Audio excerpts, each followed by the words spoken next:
नमस्कार। Good morning प्यारे साथियों, कैसे हैं आप सभी। उम्मीद करती हूँ सभी प्यारे साथी एकदम मस्त शानदार जिंदाबाद जबरदस्त होंगे। मैं वर्षा आप सभी का स्वागत करती हूँ आपके अपने प्यारे परिवार रोजगार विद अंकित एप्लीकेशन पर। तो प्यारे साथियों, आपके एलटी ग्रेड के जो क्लासेस हैं संस्कृत की, उसमें हम साहित्य वाला जो पोर्शन है उसको सुबह हम 10 बजे कर रहे हैं। और अभी साहित्य की पहली जो आपकी रचना लगी हुई है शुकनासोपदेश, इसे हम पढ़ रहे हैं। तो जहाँ तक हमने कल पढ़ा था उसी क्रम को हम आगे बढ़ाएंगे। सभी प्यारे साथियों का स्वागत है आज की क्लास में। कौन कौन क्लास से जुड़ चुका है एक बार कमेंट सेक्शन बता दीजिए। तो आपकी शिल्पा मौर्य जी हैं, मोनी रानी हैं, अमृता शर्मा, प्रगति मिश्रा, तनुज कुमार, सचिन गौतम और हैं आपके गगन। ठीक है, चलिए सभी का बहुत बहुत स्वागत है। तो हम लोग आपके शुकनासोपदेश पढ़ रहे हैं। शुकनासोपदेश किसकी रचना है तो कहेंगे बाण भट्ट जी की है ना। बाण भट्ट की रचना कादंबरी का ही एक भाग है। अच्छा, आपके जो शुकनासोपदेश है यह कादंबरी का ही क्या है, एक भाग है। शुकनास का जो उपदेश है, शुकनास का जो उपदेश है उसी को क्या कहा है, शुकनाशो उपदेश कहा है। गुण संधि हुई ना, शुकनास उपदेश शुकनाशो उपदेश, है ना। शुकनास का उपदेश जो है वो कादंबरी का ही एक भाग है। बाण भट्ट जो 7वीं शताब्दी के पूर्वार्ध में, 7वीं शताब्दी का जो पूर्वार्ध है ये इनका समय माना जाता है। इसका जो पूर्वार्ध है वो आपका इनका समय माना जाता है। इसके अलावा हम बात करें तो ये हर्षवर्धन के सभा पंडित हुए। आपके हर्षवर्धन के सभा पंडित हैं। तो ये आपके हर्षवर्धन के जीवन पर भी लिखते हैं। वो क्या है आपकी हर्षचरितम। हर्षचरितम गद्य की किस विधा के अंतर्गत आता है तो कहते हैं आख्यायिका, है ना। इसको हम क्या कहते हैं, आख्यायिका कहते हैं। इसके अलावा हम शुकनास की बात करें तो ये कथा साहित्य के अंतर्गत आता है। किसमें आता है, ये आता है कथा साहित्य। कथा साहित्य वो होता है जिसमें आपकी कल्पना होती है। तो ये 3 जन्मों की क्या है, प्रेम कथा है, तो इसीलिए हम इसको कथा साहित्य के बारे में कहते हैं। ठीक, चलिए। तो ये सब तो इसकी इनका जनरल चीजें हमने फर्स्ट क्लास में पढ़ी ही थी। अभी हम इनकी मूल संस्कृत की पंक्तियों को पढ़ रहे हैं, उसी के क्रम को हम आगे बढ़ाएंगे। ठीक है, तो कल तक अभी तक सभी लोग क्लास में आ चुके हैं। कोई बुक ले सकते हैं संस्कृत के लिए। भाई अभी ऐसी मेरी नज़र में कोई ऐसी पर्टिकुलर बुक नहीं है। मेरे पास जो बुक है वो मैंने आपको दिखा ही दी थी, है ना। इसके अलावा मैं जो कंटेंट आपके जहाँ से पढ़ती हूँ तो वो इग्नू का कंटेंट है, NIOS का कंटेंट है ना। तो आपके या तो आप इग्नू की किताबें जो हैं वो डाउनलोड कर सकते हैं, या NIOS करके आपकी एक जो है वेबसाइट है, यहाँ पर भी आपको शुकनासोपदेश मिल जाएगा। तो ये जो है मैं यहाँ से इस रेफरेंस लेती हूँ क्योंकि सबसे ज़्यादा ऑथेंटिक मानी जाती है और मुझे मार्केट जाने का समय भी नहीं मिल पाया है कि मैं ऑफलाइन जाके किताब लेकर आऊँ। तो मैं जितना भी कंटेंट है वो ऑनलाइन ही देखती हूँ, है ना, उसको ऑनलाइन ही फिल्टर करती हूँ। तो अगर आपको ठीक लगे तो आप NIOS की वेबसाइट से शुकनासोपदेश को डाउनलोड कर सकते हैं, या आपका दूसरी वेबसाइट है इग्नू की। इग्नू में पूरा ये जो भाग है जो आपके सिलेबस में लगा है उतना नहीं है, ठीक है, लेकिन इधर NIOS पे आपको पूरा मिल जाएगा। और मेरे पास एक किताब है, तो ये मेरा रेफरेंस है। बाकी आप लोग अपने हिसाब से जो आपको मार्केट में ठीक लग रही है वो आप अपने हिसाब से ले सकते हैं। बाकी मैं तो आपको पूरा करा ही रही हूँ, ठीक है। चलिए, तो आज हमें यहाँ से पढ़ना था, ठीक है। इसमें क्या है, अद्यापि आरूढ़ मंदर परिवर्त आवर्त भ्रांति जनित संस्कार एवं परिभ्रमति।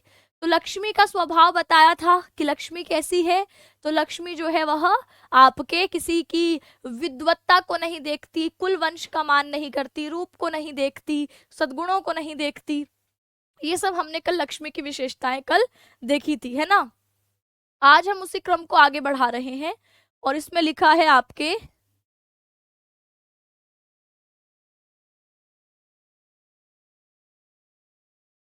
मैम क्लास का टाइम 1 घंटा किया करो क्योंकि लोग रिकॉर्ड वीडियो देखते हैं। भाई आप रिकॉर्डेड देखो, आप लाइव देखो, आप कैसे ही देखो, ठीक है। 1 घंटा आपके कहने से नहीं हो जाएगा। मैंने शुरुआत में ही बोला था आपके कि साहित्य की क्लास 1 घंटे से ज्यादा चलेगी, यानी 1.5 घंटे भी हो सकती है, 2 घंटे भी हो सकती है। और व्याकरण की 1 घंटे ही चल पाएगी, क्योंकि उस वक्त हमारे पास स्टूडियो अवेलेबल नहीं रहता, स्टूडियो आपके बैक टू बैक क्लास होती है, तो वो 1 घंटे के लिए ही अवेलेबल है। तो व्याकरण 1 घंटा, और यहाँ साहित्य आपके 1 घंटे से ज्यादा, यानी हम 1.5 घंटे भी पढ़ सकते हैं, 2 घंटे भी पढ़ सकते हैं। अब आप चाहे उसको रिकॉर्डेड करो चाहे लाइव करो, वो जैसे करते हो वो आपकी अपनी मर्जी है। ठीक, चलिए अब देखिए लिखा अद्यापि आरूढ़ मंतर परिवर्त आवर्त भ्रांति जनित संस्कार एवं परिभ्रमति। तो अद्यापि यानी आज भी, यह लक्ष्मी जैसे आपके अद्यापि शब्द में दीर्घ संधि है, अद्य और अपि, अद्य यानी आज, अपि यानी भी, तो आज भी आरूढ़ है। आरूढ़ है मतलब एक तरीके से मानो चढ़ी हुई है। मंदर परिवर्त आवर्त भ्रांति, मंदार पर्वत के आवर्त यानी घूमने से जो भ्रांति उत्पन्न हुई थी, जो भंवर के चक्कर थे, उसके समान मानो उसके संस्कार इसमें उत्पन्न हो गए हैं, और इसके समान यह आज भी परिभ्रमती, आज भी वैसे ही घूमती रहती है, यानी इसका स्वभाव उसी तरीके का चंचल स्वभाव हो गया है। तो लक्ष्मी के स्वभाव के बारे में क्या कहा कि लक्ष्मी जो है वह अद्यापि आज भी आरूढ़, जब आपके समुद्र मंथन होता है तो मंदार पर्वत की मंथनी बना करके जो 14 रत्न है वो निकाले जाते हैं। तो मंथनी आप ऐसे ऐसे, आपने अगर दही मट्ठा वगैरह बनाया है तो आप इस तरीके से ऐसे ऐसे घुमाते हैं ना, तो ऐसे ही मानो जैसे मंदार परिवर्त आपके पर्वत पर आरूढ़ हुई, उससे घूमने से उत्पन्न जो आपके भंवर होते हैं, उसके चक्कर से उत्पन्न भ्रम संस्कार, इससे जनित संस्कार यानी इससे उत्पन्न हुए जो संस्कार होते हैं वो इसमें आज भी मौजूद हैं। इसीलिए कहा आज भी परिभ्रमती, वैसे ही घूमती रहती है, वैसा ही चंचलता वाला स्वभाव दिखाती है ना। तो कहा अद्यापि शब्द में अद्य और अपि गुण संधि है, अद्य धन अपि ये आपकी दीर्घ संधि हो गई। ठीक है, अद्य और अपि में अ और मिलकर के आ बन गया है, दीर्घ संधि हो गई। आरूढ़ शब्द देखेंगे तो आ उपसर्ग है इसमें। ठीक है, आ उपसर्ग का मूल रूप ऐसे है, लेकिन इसमें अंगा की हलंत्यम से संज्ञा हो जाती है, तो केवल आ ही आपको दिखाई देता है। तो ये आ उपसर्ग हो गया। रूह धातु है, इससे ता प्रत्यय है, भूतकालिक प्रत्यय है ना, त ये वाला प्रत्यय है। तो आरूढ़ शब्द मतलब मानो मंदार पर्वत पर आरूढ़ हुई, उस पर चढ़ी हुई। मंदर आपके मंदराचल पर्वत की बात हो रही है, जो कि समुद्र मंथन में प्रयोग किया गया था। परिवर्त मतलब होता है घूमना, है ना, तो आपके परिवर्त मतलब क्या है, घूमना। आवर्त मतलब भंवर, तो यहाँ पर मंदराचल जो पर्वत है, इसके परिवर्त, इसके घूमने से आवर्त यानी जो भंवर या गोल गोल चक्कर जो है वह उत्पन्न हुए, उससे भ्रांति, भ्रांति में आपकी भ्रम धातु के साथ तीन प्रत्यय है, तो भ्रांति यानी आपके भटकने का स्वभाव। जनित, जन धातु से त प्रत्यय है यहाँ पर भी, तो जनित यानी उत्पन्न हो गई हैं। संस्कार, संस्कार है मेमोरी इफेक्ट, जैसे आप कहते हैं कि जब माँ गर्भवती होती है तो आपके बच्चा जो पेट में होता है वो माँ जो जो करती है उसका प्रभाव उस बच्चे पर पड़ता है, तो बिल्कुल ऐसे ही ये जब आपके समुद्र के अंदर क्षीर सागर से निकली है, तो मंदाचल पर्वत से जब आपके इस तरीके से चक्कर उत्पन्न हुए उसमें, तो मानो वही संस्कार इसके अंदर बैठ गए, और उन्हीं संस्कारों के कारण यह क्या करती है, अद्यापि एव परिभ्रमति, आज भी यह वैसे ही आपके जो है चंचलता दिखाती है, यानी एक जगह टिकती नहीं है ना। उसी की तरह आपकी क्या करती है, परिभ्रमति, घूमती रहती है। तो परिभ्रमति शब्द में देखो परि सर्ग हो गया, भ्रम धातु है, लट लकार प्रथम पुरुष एक वचन का रूप है। तो आप कहेंगे कि अद्यापि शब्द में अद्य धन अपि दीर्घ संधि, यहाँ पर ये जो पूरा शब्द है वो एक ही है ना, तो आपके इसमें आरूढ़ शब्द है, फिर मंदर, फिर परिवर्त, फिर आवर्त, फिर भ्रांति, फिर जनित, फिर संस्कार। तो ये पूरा एक शब्द हो गया, आरूढ़, मंदर, परिवर्त, आवर्त, भ्रांति, जनित, संस्कार। ठीक है, और परिभ्रमति में परिधन भ्रमति। संधि इस वाले शब्द में कहाँ कहाँ पर हुई है, तो परिवर्त और आवर्त, इसमें दीर्घ संधि हो गई है ना, और कहीं पर हुई है और कहीं नहीं हुई। आपके सिर्फ परिवर्त और आवर्त में और मिलकर के आ हो गया है, दीर्घ संधि हो गई, बाकी शब्दों को एक कर दिया, यानी इसमें क्या हुआ है, आपके समास हुआ है। ठीक है, समास क्या होता है, एक से ज्यादा पदों को मिलाकर एक कर देने को हम क्या कहते हैं, समास कहते हैं। जब हम एक से ज्यादा पदों को मिलाकर एक कर देते हैं, किसी भी, जैसे मैंने ये कहा तो ये दिखाता है कि ये धातु है। ये भू लिखा, इस भू के पास ये लगा रखा है, यानी ये धातु है। मैंने क्री लिखा, क्री के पास ये लगा दिया, यानी ये धातु है। धातु को दिखाता है। धातु अकेले प्रयोग में नहीं आती। धातु को हम हमेशा जब उसका तिंग प्रत्यय लगा करके उसको हम क्रिया में बदल देते हैं तब उसका प्रयोग करते हैं। तो ये आपके रूट लगाना धातु का इंडिकेशन है कि ये धातु है। ठीक है, तो आप कहेंगे कि क्या लिखा है, मंदर। इसमें इस पूरे शब्द में हम समास समझते हैं, तो समास आप कहेंगे मंदर परिवर्तः शब्द है, तो मंदर परिवर्तः का मतलब क्या है, मंदरेण परिवर्तः, मंदार पर्वत से उत्पन्न हुए चक्कर है ना, तो आपके मंदार पर्वत से घुमाई हुई जो आपकी क्षीरसागर है, तो मंदरेण परिवर्तः, इन दोनों शब्दों को मिलाया तो इसमें मंदरेण परिवर्तः में मंदरेण पद में तृतीया विभक्ति है, इसलिए इन दोनों शब्दों को अगर अलग से देखें तो तृतीया तत्पुरुष समास है।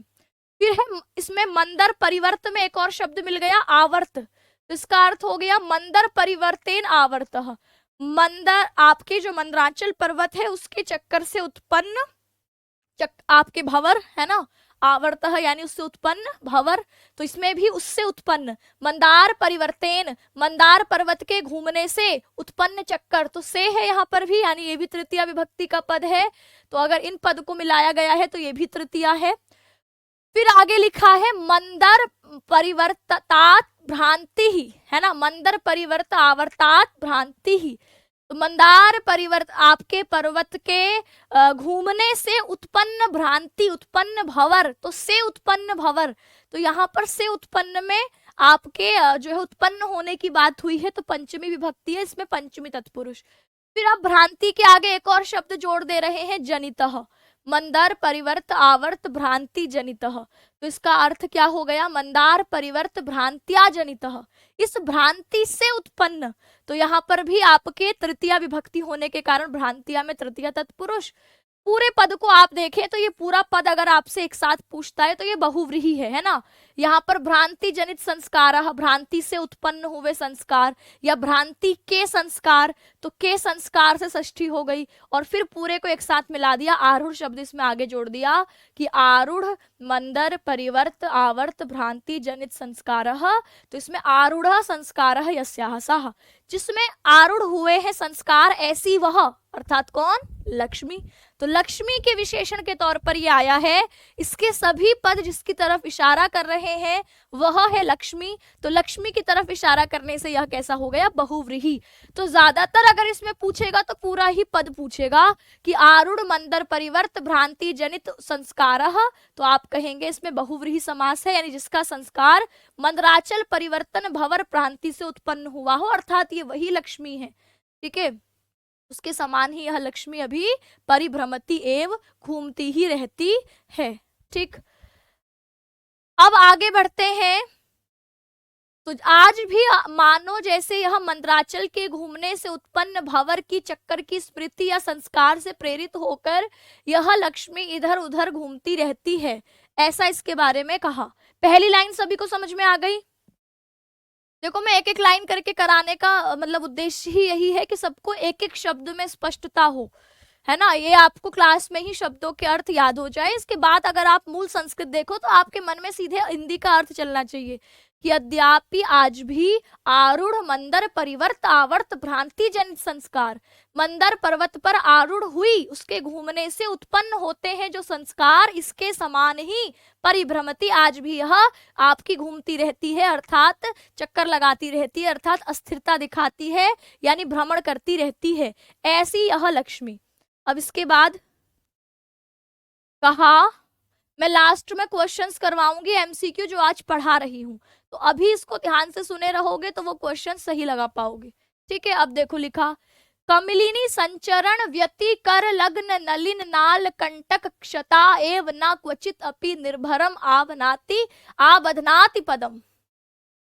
कमलिनी संचरण व्यति कर लग्न नलिन कंटक क्षता एव न क्वचित अपि निर्भरम आवनाति पदम। सबसे पहला शब्द है कमलिनी, कमलिनी यानी कमल का ही स्त्रीलिंग रूप है कमलिनी। संचरण व्यतिकरः, संचरण मतलब जो संचरण करती है, उसके बीच चलने के संपर्क में लगी हुई है। लग्न यानी लग चुके हैं।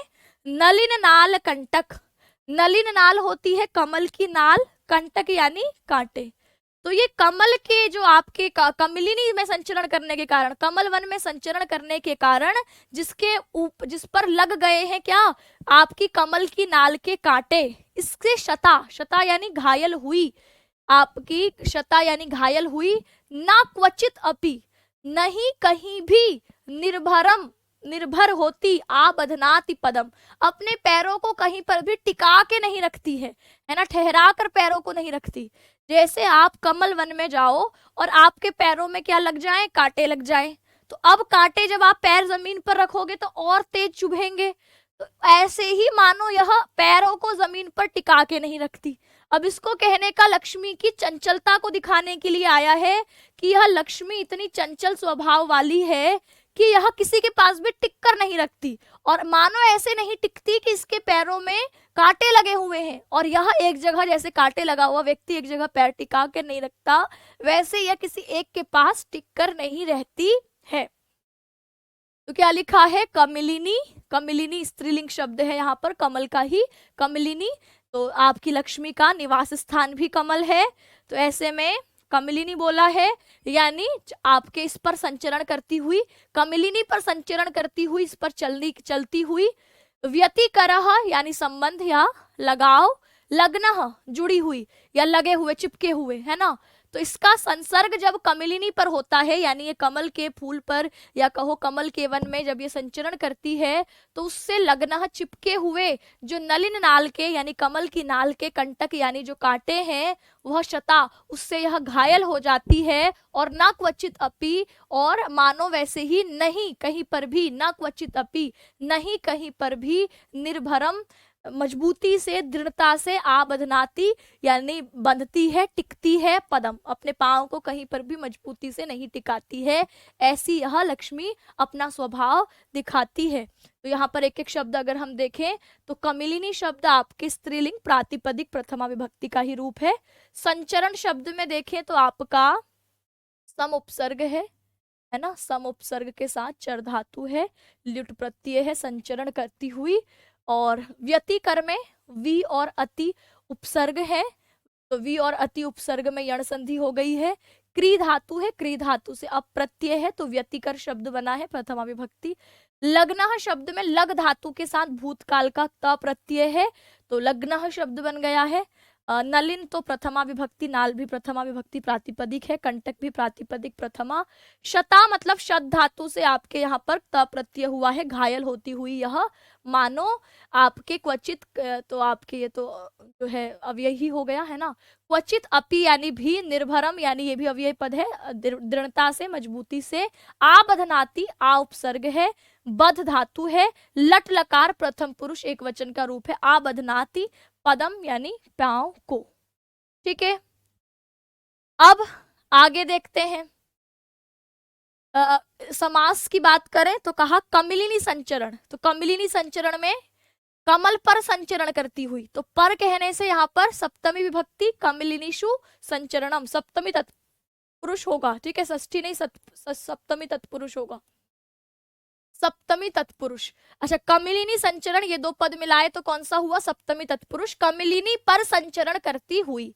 फिर आगे कहा कमलिनी संचर व्यतिकरः, यानी आपके कमलिनी के पर संचरण करती हुई, संसर्ग मतलब होता है एक तरीके से उस पर करने का भाव दिखाया है कि इस तरीके से संचरण करती हुई। ठीक है, तो यहाँ पर षष्ठी विभक्ति है कमलिनी संचरणस्य में, तो षष्ठी का प्रथमा से समास हुआ, षष्ठी तत्पुरुष। फिर है नलिन नालानी, नलिन नालानी, तो नलिना नाम नलानी यानी जो नलिन के जो नाल है, डंठल है, तो यहाँ पर षष्ठी विभक्ति है नलिना नाम, आपकी जो नलिनियां हैं उनके जो नाल है, उनके जो डंठल है, उनके जो आपकी कांटे हैं उस पर। नलिन नाल कंटकानी, नलिनालेशु कंटकानी, नलिन की नालों पर जो कांटे हैं, तो पर है यहाँ पर भी, तो आप यहाँ पर भी क्या कहेंगे, सप्तमी तत्पुरुष कहेंगे। शता, तो नलिन नाल कंटक ही शता, नलिन के नाल के कांटों द्वारा जो घायल हुई है, तृतीया विभक्ति है, तो यहाँ पर तृतीया तत्पुरुष हो जाएगा, तृतीया तत्पुरुष। ठीक है, और अंत में पूरे शब्द को मिला दें तो ये लक्ष्मी के विशेषण के तौर पर आया है कि कमिलिनी संचरण व्यतिकर लग्न नलिन नाल कंटक शता। तो ये पूरा पद लक्ष्मी की तरफ इशारा कर रहा है, तो ये आपके लक्ष्मी के विशेषण के तौर पर यह पद आया है। तो अर्थात बहुव्रीहि समास होगा। जब सारे पद एक मिल जाते हैं तो उसका अर्थ हो जाता है कि वह लक्ष्मी जिसके पैरों पर कमल की जो नाल है उसके कांटे विचरण संबंध से चुभे हुए हैं, अर्थात उस पर आपके चक्कर लगाने से मानो इसके पैरों में कांटे चुभ गए हों, अर्थात ये घायल हो गई हो, इसीलिए यह कहीं पर भी पैर अपना जो है वो टिका कर नहीं रखती, ना आबदनाती पदम। ठीक है, तो ये आपके समझ में आया। मानो कमलिनियों के बीच भ्रमण करते हुए कमल की डंडियों के कांटों से घायल हो गई हो, इस कारण यह लक्ष्मी मानो कहीं पर भी ठहर कर पैर नहीं रखती है, कहीं पर भी ठहर कर पैर नहीं रखती है। तो दो आपने कल इसमें एक विशेषता देखी लक्ष्मी की, क्या कि यह आज भी आरूढ़ है, मंदार पर्वत के उत्पन्न जो आपके भंवर हैं उनसे जनित संस्कार इस पर आज भी आरूढ़ है। उसके समान ही यह अद्यापि एवं परिभ्रमति, आज भी ऐसे ही भ्रमण करती रहती है, चक्कर लगाती रहती है, एक जगह कहीं नहीं टिकती। और फिर इसकी चंचलता के विषय में दूसरी बात बोली कि कमलिनी पर संचरण करने से इसके नलिन की नालों के जो कांटे हैं वो इसके पैर में चुभ गए हैं, यानी यह शता घायल हो गई है। इसके कारण यह कहीं पर भी निर्भरम आबदनाती ना पदम, दृढ़ता से कहीं पर भी अपने पैर को ना आबदनाती यानी नहीं टिकाकर रखती है। ऐसे यह चंचलता का स्वभाव लक्ष्मी प्रकट करती है। आगे कहा, के बाद लिखा है अति प्रयत्न विधृतापि परमेश्वर गृहेषु विविध गंधा गज गंड मधुप पान मत्तेव परिस्खलति। अति प्रयत्न विधृतापि, अति प्रयास से, अत्यधिक प्रयास से, विधृता धारण करती हुई, रोक कर रखती हुई भी, बहुत ज्यादा प्रयास लगाकर जिसको रोक कर रखा है, धारण किया गया है, ऐसी होती हुई भी परमेश्वर गृहेषु, परमेश्वर शब्द यहाँ शासक या राजा के संबंध में आया है कि जो राजा लोग हैं वो बड़े प्रयत्न से इसको क्या करते हैं, तो कहा रोकने की कोशिश करते हैं, धारण करने की कोशिश करते हैं, अपना राजकोष बढ़ाने की कोशिश करते हैं। तो अति प्रयत्न विधृतापि, अत्यधिक प्रयासों के के द्वारा धारण करने पर भी, अत्यधिक प्रयासों के रोक कर रखे जाने पर भी परमेश्वर गृहेषु, राजाओं के घरों में यह क्या करती है, कहा विविध गंध गज गंड मधुप पान मत्तेव।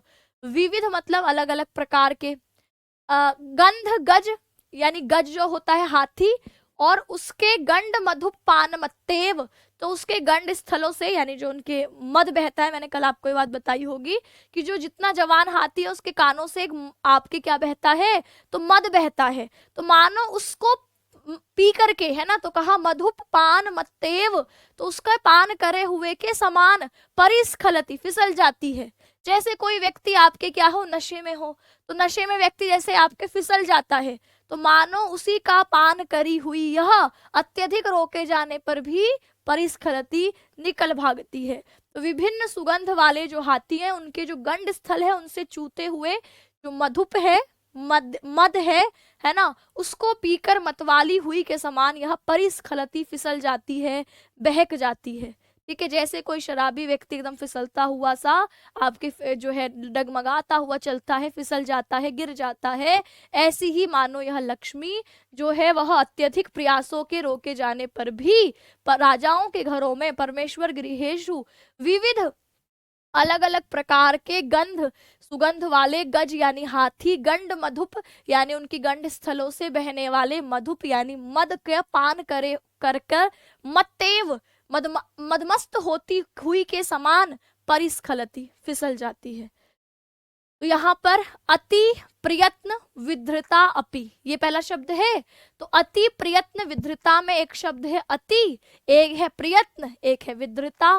तो इसका मतलब क्या है, अति प्रयत्नेन विधृता, अति प्रयासों से जिसको धारण किया है, रोक के रखा है, तो से होने से तृतीया तत्पुरुष हो गया, अति प्रयत्नेन विधृता। तो अति प्रयत्नेन में तृतीया है, अति प्रयत्नेन विधृता, अत्यधिक प्रयास से जिसको धारण किया गया है।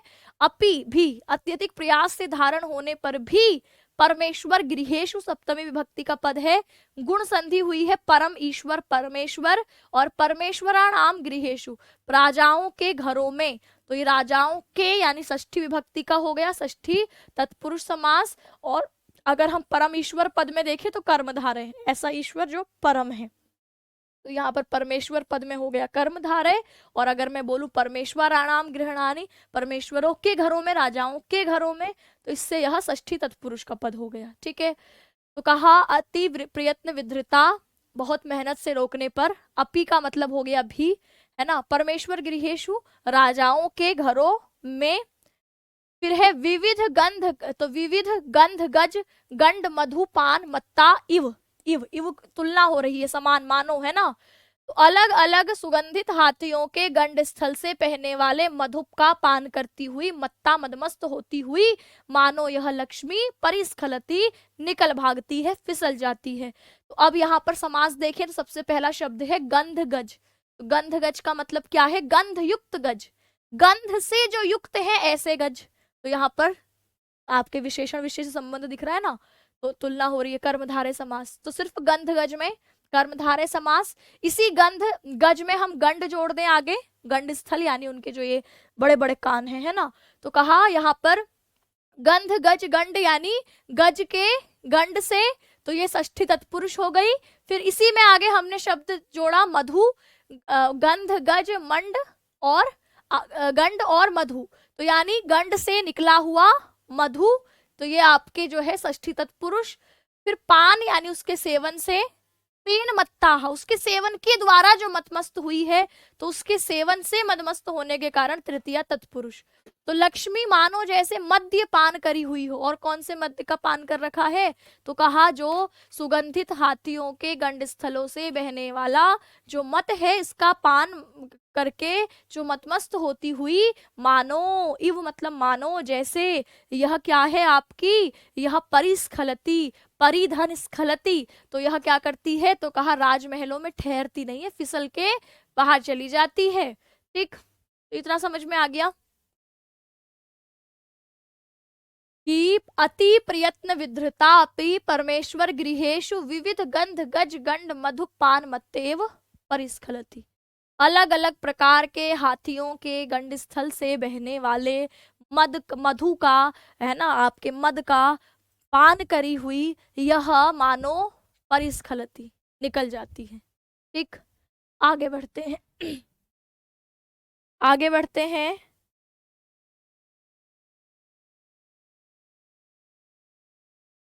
अगली लाइन ये रहा कि राजाओं के महलों से अत्यंत प्रयास पूर्वक रखी हुई भी यह लक्ष्मी मानो गजों के गंड स्थलों से निकले मधु या कहो मध्य, इसको पीकर मतवाली होकर मानो फिसल जाती है। अब ये रही अगला लाइन। अगली लाइन में लिखा है पारुष्यम इव उपशिक्षितुम असि धारासु निवसति। पारुष्यम क्या होता है? पारुष्यम, पारुष्यम यानी आपके पौरुषता, पौरुषता यानी कठोरता, है ना, पौरुषता यानी क्या है? कठोरता। फिर पारुष्यम के बाद देखेंगे तो इव है, मानो कठोरता, उपशिक्षितुम, उप शिक्षितुम, है ना, शिक्षितुम सीखने के लिए, कठोरता सीखने के लिए, मानो असि धारासु, असि होती है तलवार, तलवार, और धारासु यानी तलवारों की धारों पर, धारों पर निवसती निवास करती है, तलवारों की धारों पर निवास करती है। इसलिए ताकि यह क्या सीखे? पौरुष आपके जो है कठोरता को सीख सके। तो कहा कि यह अत्यधिक प्रयास से रोके जाने पर भी सुगंधित हाथियों के गंड स्थल से बहने वाले मद को पीकर मदमस्त होती हुई मानो फिसल जाती है। फिर कहा पारुष्यम इव उपशिक्षितुम, पारुषता को मानो उपशिक्षितुम सीखने के लिए ही असि धारासु तलवारों की धारों पर निवसती निवास करती है। भाई तलवार की जो धार है उसके अंदर कठोरता है, तभी तो वो किसी की गर्दन पे उड़ा देती है। उसे वो नहीं देखती कि किसी सज्जन व्यक्ति की गर्दन काटी जा रही है कि किसी बुरे व्यक्ति की काटी जा रही है, बच्चे की काटी जा रही है कि बूढ़े की, जवान की। तो जो तलवार की धार है वो बड़ी कठोर है ना। पौरुष्यम कहा उसको कि बड़ी कठोरता को सीखने के लिए ही, उपशिक्षितुम सीखने के लिए ही, मानो असी धारासु तलवारों की धारों पर क्या करती है, निवसती निवास करती है। तो यहाँ पर पारुष्यम शब्द में परुष इस शब्द के साथ श्यय प्रत्यय है, ठीक है, श्यय प्रत्यय है, तो इसका अर्थ हो गया पारुष्यम, पौरुषता, कठोरता, निर्दयता, इव इव मतलब मानो, पारुष्यम इव कठोरता को मानो, उपशिक्षितुम उपसर्ग शिक्ष धातु से तुमुन प्रत्यय, शिक्षितुम सीखने के लिए ही, है ना, कठोरता निर्दयता मानो सीखने के लिए ही क्या करती है, तो कहा अभी असी धारासु तलवारों की धारों में, तो असीनाम धारा, तो यहाँ पर षष्ठी है असीनाम पद में, षष्ठी तत्पुरुष की तलवारों की धारों पर निवसती, नी उपसर्ग है वस धातु के, लट लकार प्रथम पुरुष एक वचन का रूप हो गया, निवसती निवास करती है, मानो तलवारों की धारों पर इसलिए निवास करती है कि वह क्या सीखे, तो आप कहेंगे कि तलवारों की धारों पर निवास करती है ताकि क्या सीख सके, तो आप कहेंगे कठोरता। तो पारुष्यम कठोरता, क्रूरता, इव मानो उपशिक्षितुम सीखने के लिए असी धारासु तलवारों की धारों में निवसती निवास करती है। तो मानो क्रूरता सीखने के लिए ही यह लक्ष्मी जो तलवारें हैं उनकी धारों में निवास करती है। तो यह लक्ष्मी के बारे में क्या कहा कि यह लक्ष्मी मानो जो समुद्र मंथन के समय उत्पन्न इसमें भंवर थे, समुद्र के अंदर उत्पन्न हुए जो गोल गोल भंवर थे, उससे मानो जैसे आज भी नहीं निकल पाई, उससे जनित संस्कार इसमें आज भी बना हुआ है, इसीलिए यह क्या है, बड़ी चंचल है। वैसा ही स्वभाव इसका आज भी है, ऐसे ही परिभ्रमती, वैसे ही घूमती रहती, वैसी चंचलता दिखाती है। फिर कमलिनी के बारे में कहा कि कमल वन में विचरण करते समय मानो कमल की डंडियों के कंटक से शता हो गई हो, घायल हो गई हो, इसीलिए कहीं पर भी स्थिर होकर पैर नहीं टिकाती, है ना, पैर नहीं रखती। फिर कहा अत्यंत प्रयास से रोके जाने पर भी हाथियों के गंड स्थल से जो टपके हुए मधुप है, मदिरा या कहो आपके मदजल है, उसको पीकर मानो मतवाली होकर परिस्खलती, फिसल जाती है, बहक जाती है, और मानो क्रूरता सीखने के लिए तलवार की धारों पर निवास करती है। यहां तक किसी को कोई समस्या? तो आगे बढ़ते हैं, बताइए, कुछ कमेंट्स ले लेती हूं। गंड मीन्स कान होता है, तो सिर्फ हाथी के कान होगा या फिर कान का पर्यायवाची शब्द हो सकता है।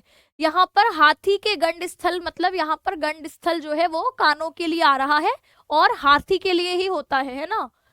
आपके या सामान्य हम इसका देखें तो गालों के लिए होता है, ये जो आपका स्थल है इसको हम गंड स्थल कहते हैं ना, आपके जो गाल है, ठीक। और किसी का कोई डाउट है? सभी को समझ में आ रहा है? कमेंट्स पे प्रतिक्रिया दीजिए, फिर आगे बढ़ते हैं। यहाँ तक हमने देखा चार बातें, चार जो लाइनें हैं इसमें।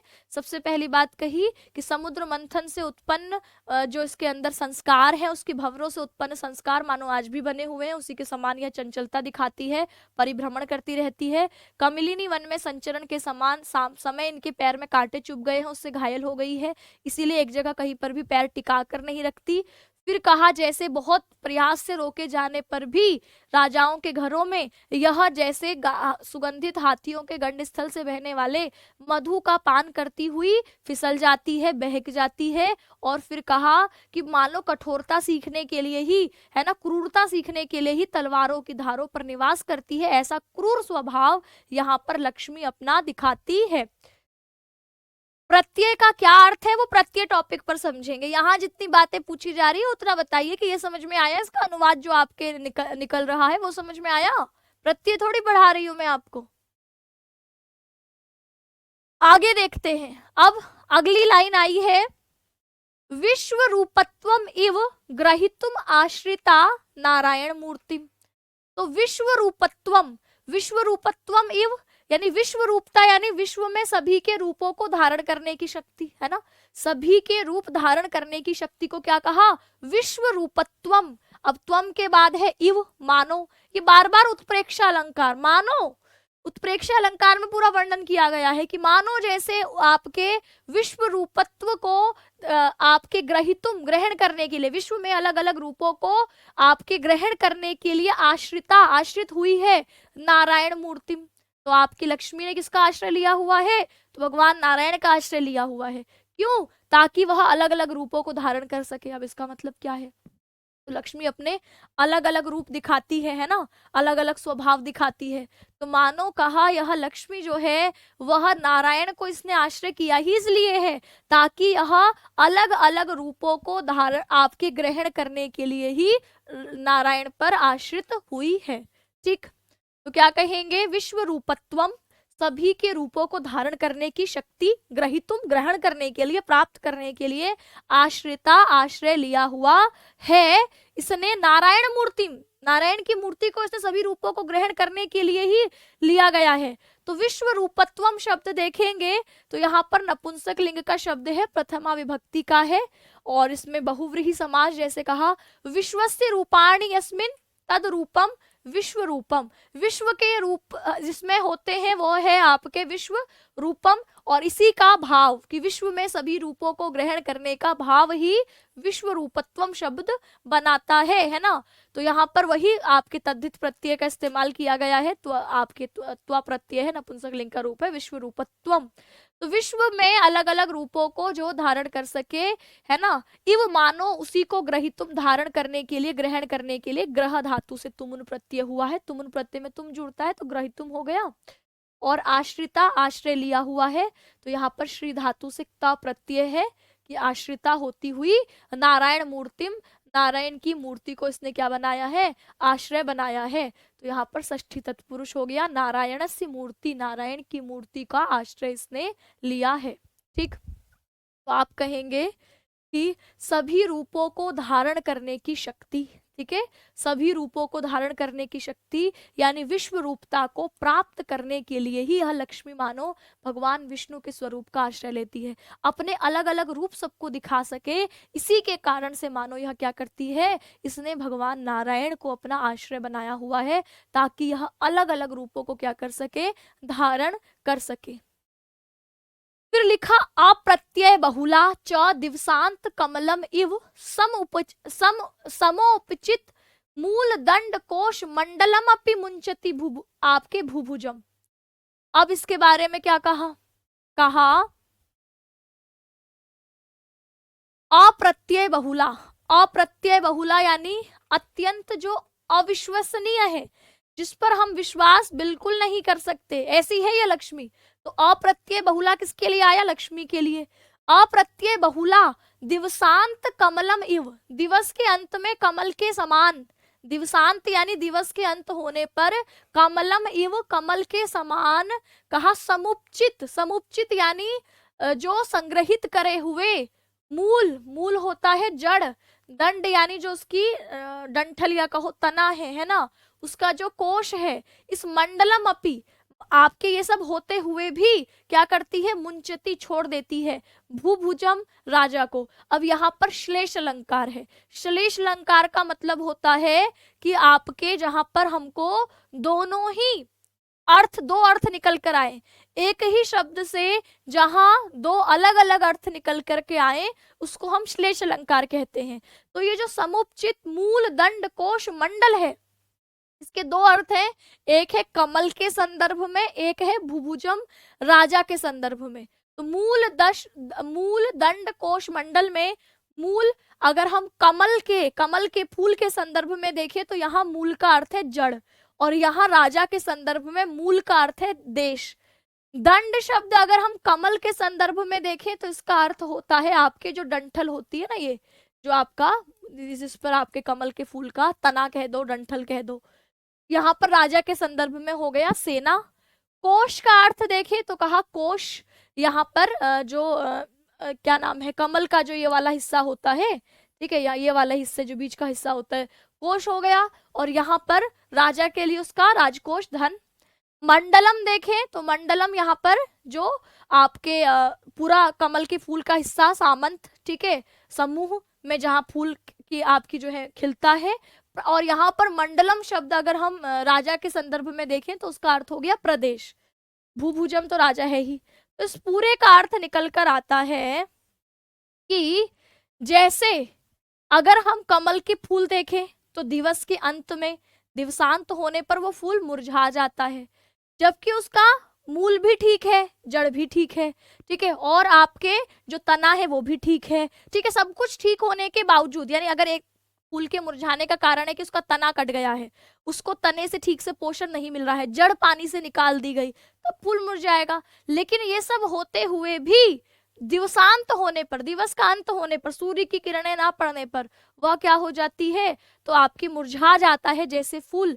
ऐसे ही यह राजा को क्या कर देती है, छोड़ देती है।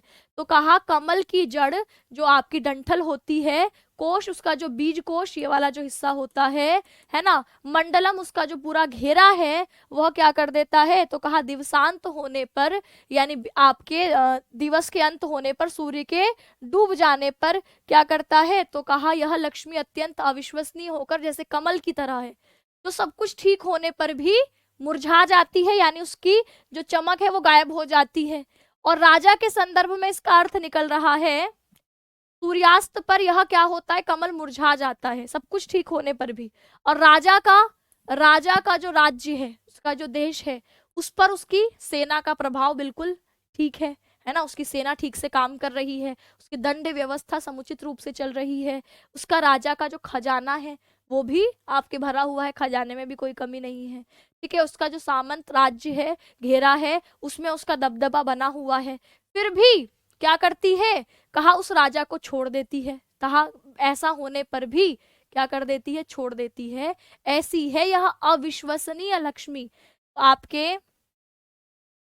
अब पूरे का अर्थ देखेंगे, अप्रत्यय बहुला, ऐसी जिस पर हम विश्वास बिल्कुल नहीं कर सकते, अति अविश्वसनीय, दिवसांत कमलम इव, दिवस के अंत में कमल के समान, समुचित मूल दंड कोश मंडलम अपि मुंचती, समुचित होते हुए जड़ डंठल कोश मंडल सब कुछ समुचित होते हुए भी मुंचती, जैसे कमल को छोड़ देती है, जो आपकी दिवस के अंत होने पर कमल जैसे मुरझा जाता है, वैसे ही राजा जो है भुभुजम, यानी जो राजा है उसको मुंचती छोड़ देती है। यह अति अविश्वसनीय लक्ष्मी इसको छोड़ देती है, समुचित होते हुए भी, ठीक प्रकार से व्यवस्थित होते हुए भी, मूल दंड कोश मंडल, ठीक है। तो जो जो आपके सारा शासन की जितनी चीजें हैं वो सब कुछ समुचित होते हुए भी भूभुजम मुंचती, राजा को छोड़ देती है। तो इस पूरे का अर्थ एक साथ हो गया कि यह लक्ष्मी अत्यंत अविश्वसनीय होकर संध्याकालीन कमल की तरह है, जो संचित देश, सेना, खजाना, प्रदेशों से जो संपन्न है, ऐसे राजा को भी छोड़ देती है। तो कमल के समान इसको बताया है। तो इसमें दो अलंकार हो गए, एक तो श्लेष अलंकार, जिसमें श्लेष अलंकार से दो दो अर्थ निकल रहे हैं। मूल का भी, मूल के दो अर्थ क्या है, जड़, कमल की जड़, और राजा के लिए उसका जो राज्य है। दंड यहाँ पर कमल के लिए है डंठल और जो उसकी तना होता है, राजा के लिए दंड मतलब है उसकी कर व्यवस्था, दंड व्यवस्था, सेना, शासन, है ना। कोश के लिए यहाँ पर, कमल के लिए इसका अर्थ निकल रहा है बीज कोश, और राजा के लिए निकल रहा है कोश, मतलब राजा का जो कोश है, राजकोश। मंडलम फूल के लिए निकल रहा है उसका जो पूरा समूह है, घेरा है फूल का, और राजा के लिए उसका राज्य, पूरा आपके जो है सामंत समूह, राज्य। तो इस प्रकार जैसे आप कहते हो तीन बेर खाती नहीं, ये तो आपके यमक का हो गया। श्लेष अलंकार में जैसे आप कहते हो रही मन पानी राखी, बिन पानी सब सून, पानी गए ना उबरे मोती मानुष छूट। तो पानी शब्द के तीन अर्थ निकलते हैं वहां, चमक होता है, पानी का ही अर्थ आपके मान सम्मान होता है, पानी का अर्थ जल होता है, तो एक ही शब्द से तीन अर्थ निकलते हैं। मंगन को देख पट देती बार बार, तो मंगन को देख पट देती बार बार में पट के दो अर्थ है, दरवाजा और आपके दूसरा वस्त्र। तो ऐसे ही यहाँ संस्कृत में श्लेष अलंकार यहाँ पर है कि एक ही शब्द मूल दंड कोश मंडल के दो दो अर्थ निकल रहे हैं, एक निकल रहे हैं कमल के संदर्भ में और एक निकल रहा है राजा के संदर्भ में। तो ये कौन सा अलंकार दिखाता है, श्लेष अलंकार। दूसरा यहाँ पर हम देखें तो उपमा अलंकार, तुलना करी है किसकी, तो आपके यहाँ पर कमल के फूल की तुलना करी है राजा के शासन से। और यहाँ पर पूर्ण उपमा, जब उपमा के चारों ही अंग हमें दिखाई देते हैं, यानी उपमेय भी दिखाई देता है, उपमान भी दिखाई देता है, तुलनावाचक शब्द भी दिखाई देता है, और साधारण धर्म भी दिखाई देता है। ये उपमा अलंकार के चार अंग होते हैं, ये चारों के चारों अंग हमें दिखाई देते हैं, तो वहां उपमा अलंकार। तो देखो यहाँ किससे तुलना करी है, तो दिवसांत कमल से, तो ये हो गया उपमान। जिससे तुलना की जाती है वो उपमान होता है। तो यहाँ किससे तुलना करी है? दिवस के अंत में होने वाले जो कमल है उससे तुलना करी है। किसकी तुलना करी है? जिसकी तुलना की जाती है उपमेय, तो राजा की तुलना की गई है। और मूल, दंड, कोश, मंडल, इनकी तुलना करी है। ठीक, तो ये आपके उपमेय और उपमान दोनों पक्षों में चारों अवयवों का साम्य है। यानी यहाँ पर राजा के संदर्भ में जो मूल, दंड, कोश, मंडल है, उसी का फूल के संदर्भ में जड़, डंठल, कोश और मंडल है। तो यहाँ पर आप देखें तो पूर्णोपमा अलंकार और श्लेष अलंकार ये हमें दोनों ही दिखाई देते हैं। अप्रत्यय बहुला च दिवसांत कमलम एवं समुचित मूल, दंड, कोश, मंडलम अपि मुंचति भुभुज। ठीक है, अब बताइए किसको कहां पर दिक्कत है? यमक और श्लेष अलंकार में दिक्कत होती है। यमक अलंकार में शब्द 2 बार या 2 से ज्यादा बार आएगा और हर बार उसका अर्थ अलग होगा। जैसे मैंने कहा कि आपके यमक अलंकार में एग्जाम्पल है, 3 बेर खाती थी, वो 3 बेर खाती है। तो यहाँ पर देखिए 3 बेर, 3 बेर, तो यहाँ पर 3 बेर का मतलब है 3 टाइम खाती थी, और 3 बेर खाती है मतलब यहाँ फल वाले बेर की बात हो रही है ना। जैसे कनक कनकते 100 गुनी मादकता अधिक आए, या खाए बोराए जगवा पाए बोराए। तो कनक, कनक सोने से भी ज्यादा, आपकी धतूरे से, एक कनक का मतलब है धतूरा और दूसरे कनक का मतलब है सोना, धतूरे से भी ज्यादा मादकता सोने में है। इसको तो खाकर जग पागल होता है, इसको तो पा ही जाता है तो बोरा जाता है। तो ये आपके कनक, कनक में 2 अर्थ निकल रहे हैं। तो आपके वो होता है यमक, जहां शब्द रिपीट हो रहा है और हर बार उसका अर्थ अलग है। श्लेष में शब्द एक ही है लेकिन उसके एक से ज्यादा अर्थ है। जैसे मंगन को देख पट देती बार बार है, तो मंगन को देख मांगने वाले को देखकर पट देती बार बार है। तो पट मतलब है दरवाजा बंद कर देती है, मांगने वाले को देखकर आप लोग करते हैं दरवाजा बंद, एक ही अर्थ निकल रहा है। एक मांगने वाले को देखकर वस्त्र देती बार बार है, पट मतलब वस्त्र भी होता है। तो बिल्कुल ऐसे ही जहां एक शब्द से आप 2 अर्थ करते हो वो होता है श्लेष अलंकार।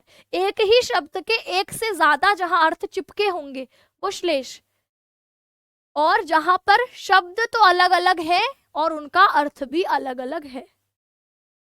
उपमा और उत्प्रेक्षा में क्या अंतर है? उपमा में तुलना की जाती है, उत्प्रेक्षा में संभावना दिखाई जाती है। मैंने कहा तुम चांद सा रोशन चेहरा, नायिका का चेहरा चांद जैसा रोशन है। उपमा अलंकार संभावना है में कि मानो तुम्हारा चेहरा चांद सा सुंदर है, तो यहाँ मानना है, कल्पना करी जाती है। तो जहां पर कल्पना करी जाती है, मनु जनु जैसे शब्द दिखाई देते हैं, वो होता है उत्प्रेक्षा। संस्कृत में उत्प्रेक्षा अलंकार की अगर हम देखें तो यहाँ पर इव शब्द ज्यादातर इसकी पहचान होती है। जो इव शब्द तुलनावाचक शब्द है, अगर ये हमें क्रिया से जुड़ा हुआ दिखाई देता है तो हम इसको उत्प्रेक्षा मानते हैं। ठीक है, ज्यादातर ऐसा होता है कि अगर क्रिया से यह जुड़ा हुआ है तो वह उत्प्रेक्षा होगा। ठीक, और अगर हमारे पास किसी शब्द प्रातिपदिक के साथ यह जुड़ा हुआ है तो उपमा होता है। ये इसके बारीक अंतर होते हैं। मुझे लगता है टीजीटी एलटी ग्रेड में है नहीं अलंकार, है क्या आप लोगों के सिलेबस में? चलिए यहां तक समझ में आ गया, ये वाली लाइन का मतलब समझ में आ गया ना कि यह लक्ष्मी अप्रत्यय बहुला है। तो आपसे कहेगा अप्रत्यय बहुला का है ना, अप्रत्यय बहुला का, ये सवाल आएगा तो आप क्या बोलोगे? अप्रत्यय बहुला आपकी लक्ष्मी। रही मन पानी राखिए, दोहे में पानी कई बार आया है लेकिन सब पानी के अर्थ अलग अलग है। नहीं, ऐसा नहीं है। देखो इसमें देखोगे आप, रहीमन पानी राखिए, पानी राखिए, बिन पानी सब सून, बिन पानी सब सून, पानी गए ना उबरे, पानी गए ना उबरे, मोती मानुष चून, मोती मानुष चून, ये है। देखो यहाँ 3 लोगों की बात हो रही है, कह रहे मोती की, एक हो रहा है मानुष, एक चून। मोती जो वो आपके रत्न वगैरह में पाए जाता है ना, तो मोती के लिए चमक, मनुष्य के लिए चाहिए मान सम्मान, मान सम्मान, और चून मतलब चूना। चूना का कोई अर्थ नहीं है अगर उसमें जल मिला करके ही चूने का इस्तेमाल किया जाएगा। ठीक, चूना का अर्थ आटा भी ले लेते हैं कई जगह। अब देखिए, अगर हमें मानुष और चून को एक बार के लिए भूल जाओ, मोती के लिए हम देख रहे हैं कि रहीमन पानी राखिए, कि रहीमदास कहते हैं कि पानी राखिए अर्थात चमक रखिए, बिन पानी सब सून। मोती में अगर चमक खो जाएगी तो फिर वो सूना है, यानी उसका कोई अर्थ नहीं है, कोई उपयोग नहीं है। बिना मोती में चमक के क्या करेंगे? पानी गए ना उभरे, एक बार अगर पानी चला गया, एक बार चमक चली गई तो दोबारा वापिस लौट कर नहीं आएगी। तो ये एक ही पानी के, मोती के लिए अर्थ चमक निकला। अब मनुष्य के लिए यही पानी होगा, लेकिन तीनों बार उसका अर्थ क्या निकलेगा? मान सम्मान।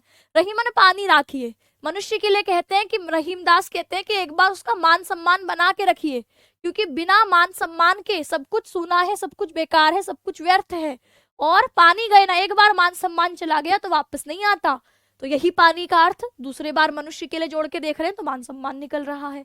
और यही चूना, इसका अर्थ लेंगे तो रहीमन पानी राखिए, तो आपके जल बचा कर रखिए, क्योंकि बिना जल के सब सूना है, बिना जल के इसका कोई प्रयोग नहीं हो सकता। पानी गए ना उभरे, एक बार अगर इसमें से जल चला गया, सूख गया, तो फिर आपके वापस वह चूना काम का नहीं रहेगा। तो ये एक ही पानी के तीन अर्थ, इस पानी के भी तीन अर्थ, इस पानी के भी तीन अर्थ, इस पानी के भी तीन अर्थ। अगर हम मोती के साथ देख रहे हैं तो सबका अर्थ चमक, मानुष के साथ देख रहे हैं तो इसी पानी का अर्थ मान सम्मान, चून के साथ देख रहे हैं तो इसका अर्थ है जल। तो ये श्लेष अलंकार। और आपके यमक में क्या होगा? यमक अलंकार में देखिए अंतर क्या है। तो आप कहेंगे कनक कनकते, कनक कनकते 100 गुनी मादकता अधिकाय, कनक कनकते 100 गुनी मादकता अधिकाय, मादकता अधिकाय। या खाए बोराए जग, या खाए बोराए जग, वा पाए बोराए, वा पाए बोराए। अब इसमें देखो दोनों बार कनक कनक आया, दोनों का अर्थ अलग है। एक है धतूरा, एक है सोना, स्वर्ण, गोल्ड। तो इस धतूरे से स्वर्ण में 100 गुनी मादकता, नशा अधिक है। क्यों है अधिक? क्योंकि इस धतूरे को खाकर लोग पागल होते, बोराते हैं, लेकिन सोने को तो पा ही जाते हैं तो बोरा जाते हैं, पगला जाते हैं। तो ये देखो यहाँ पर दोनों कनक का अर्थ अलग है। धतूरा और सोने से ज्यादा, धतूरे में सोने से ज्यादा 100 गुनी मादक, सोने में धतूरे से ज्यादा 100 गुनी मादकता है।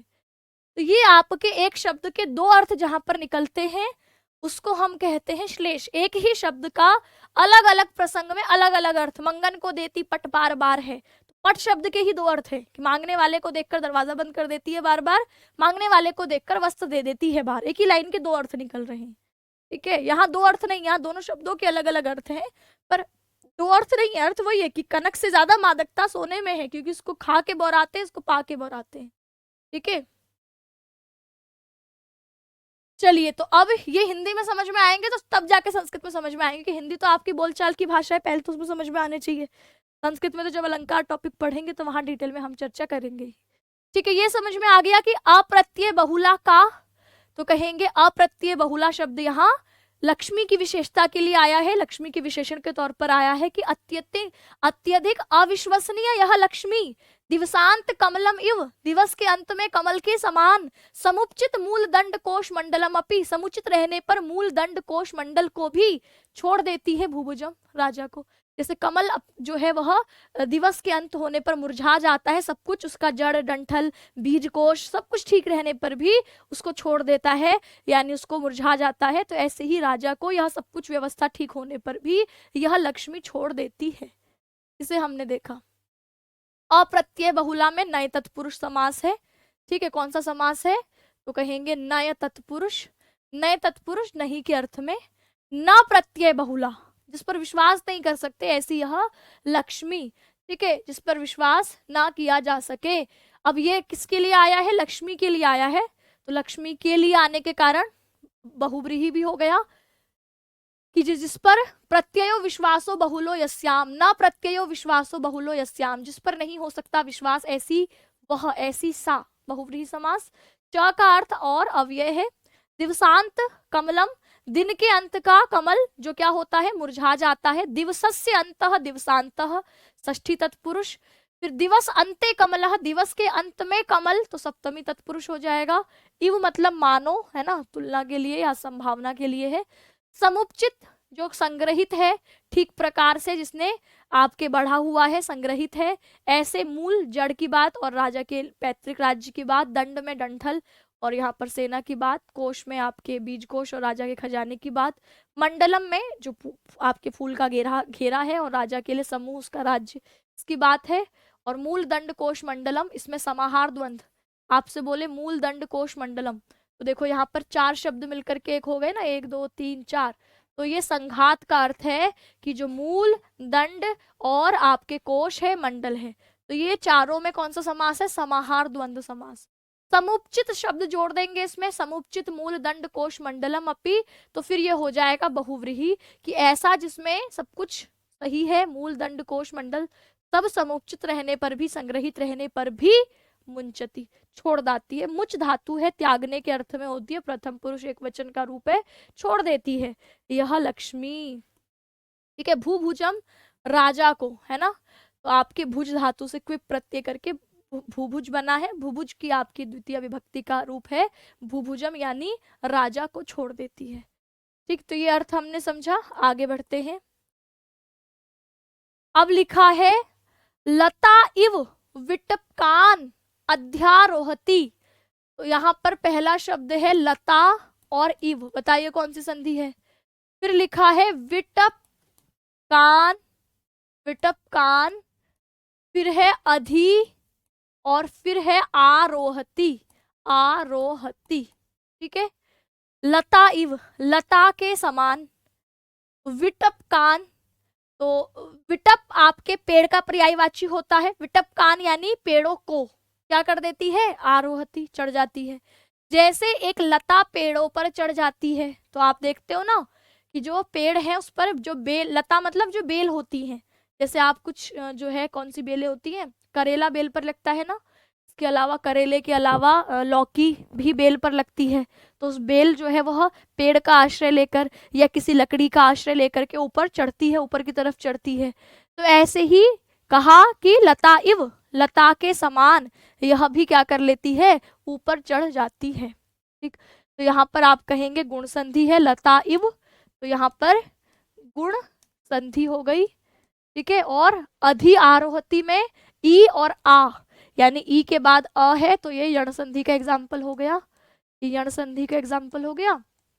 तो कहा लता जो है वह विटपकान, जो आपके, अच्छा, एक विटप शब्द का अर्थ दुष्ट भी होता है ना, तो मानो यह लक्ष्मी दुष्टों पर आपके जो है उसका आश्रय ले लेती है। जैसे पेड़ जो है, जो लता है वह किसका आश्रय लेती है, विटपकान यानी पेड़ों का आश्रय लेती है, तो ऐसे ही यह लक्ष्मी दुष्टों का आश्रय लेती है, उस पर, उन पर चढ़ जाती है ना। तो जैसे लता पेड़ों पर चढ़ती है, ऐसे यह लक्ष्मी, लता के समान यह लक्ष्मी आपके टेढ़े मेढ़े दुष्ट जनों के ऊपर आश्रय ले लेती है। ये लक्ष्मी के बारे में बताया।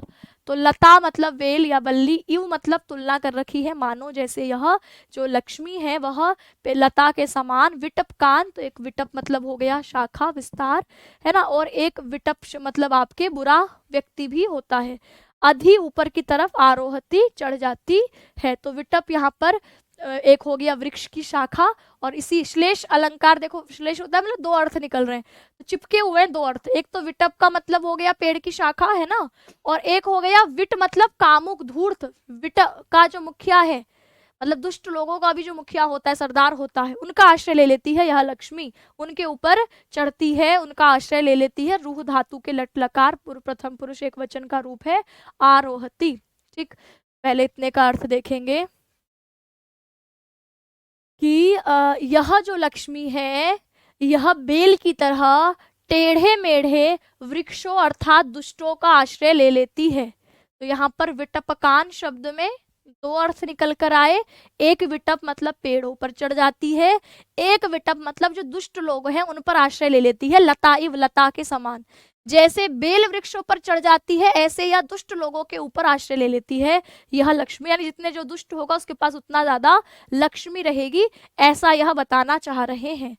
अब इसके बाद तुलना करी, कहा गंगा इव, इस शब्द को देखेंगे तो इसमें है गंगा इव, गंगा के समान, वसु जननी अपि, वसु जननी अपि, कौन सी संधि है? जननी अपि तरंग बुदबुद चंचला। बताइए इसका अर्थ क्या है? गंगेव यानी गंगा के समान, यहाँ पर भी गुण संधि है, गंगा धन इव गुण संधि है, और जननी अपि, वसु जननी अपि, ये यण संधि है, तो आपकी यण संधि। तो कहा गंगा, गंगा जो पवित्र नदी है, वह वसु नामक जो 8 देवता है, मतलब 8 उनके भीष्म आदि की जो माता है ना, आपके उनकी माता होती हुई भी, 8 वसुओं की माता होती हुई भी गंगा तरंग बुदबुद चंचला।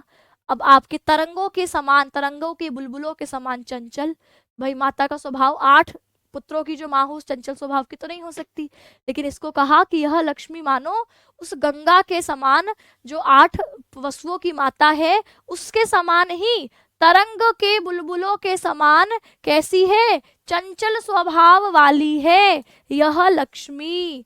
ठीक है, तो गंगा की तरह जो 8 वसुओं की माता होते हुए भी तरंग और बुलबुलों के समान चंचल है, वैसी ही लक्ष्मी भी धन उत्पन्न करने वाली होती हुई भी चंचल है।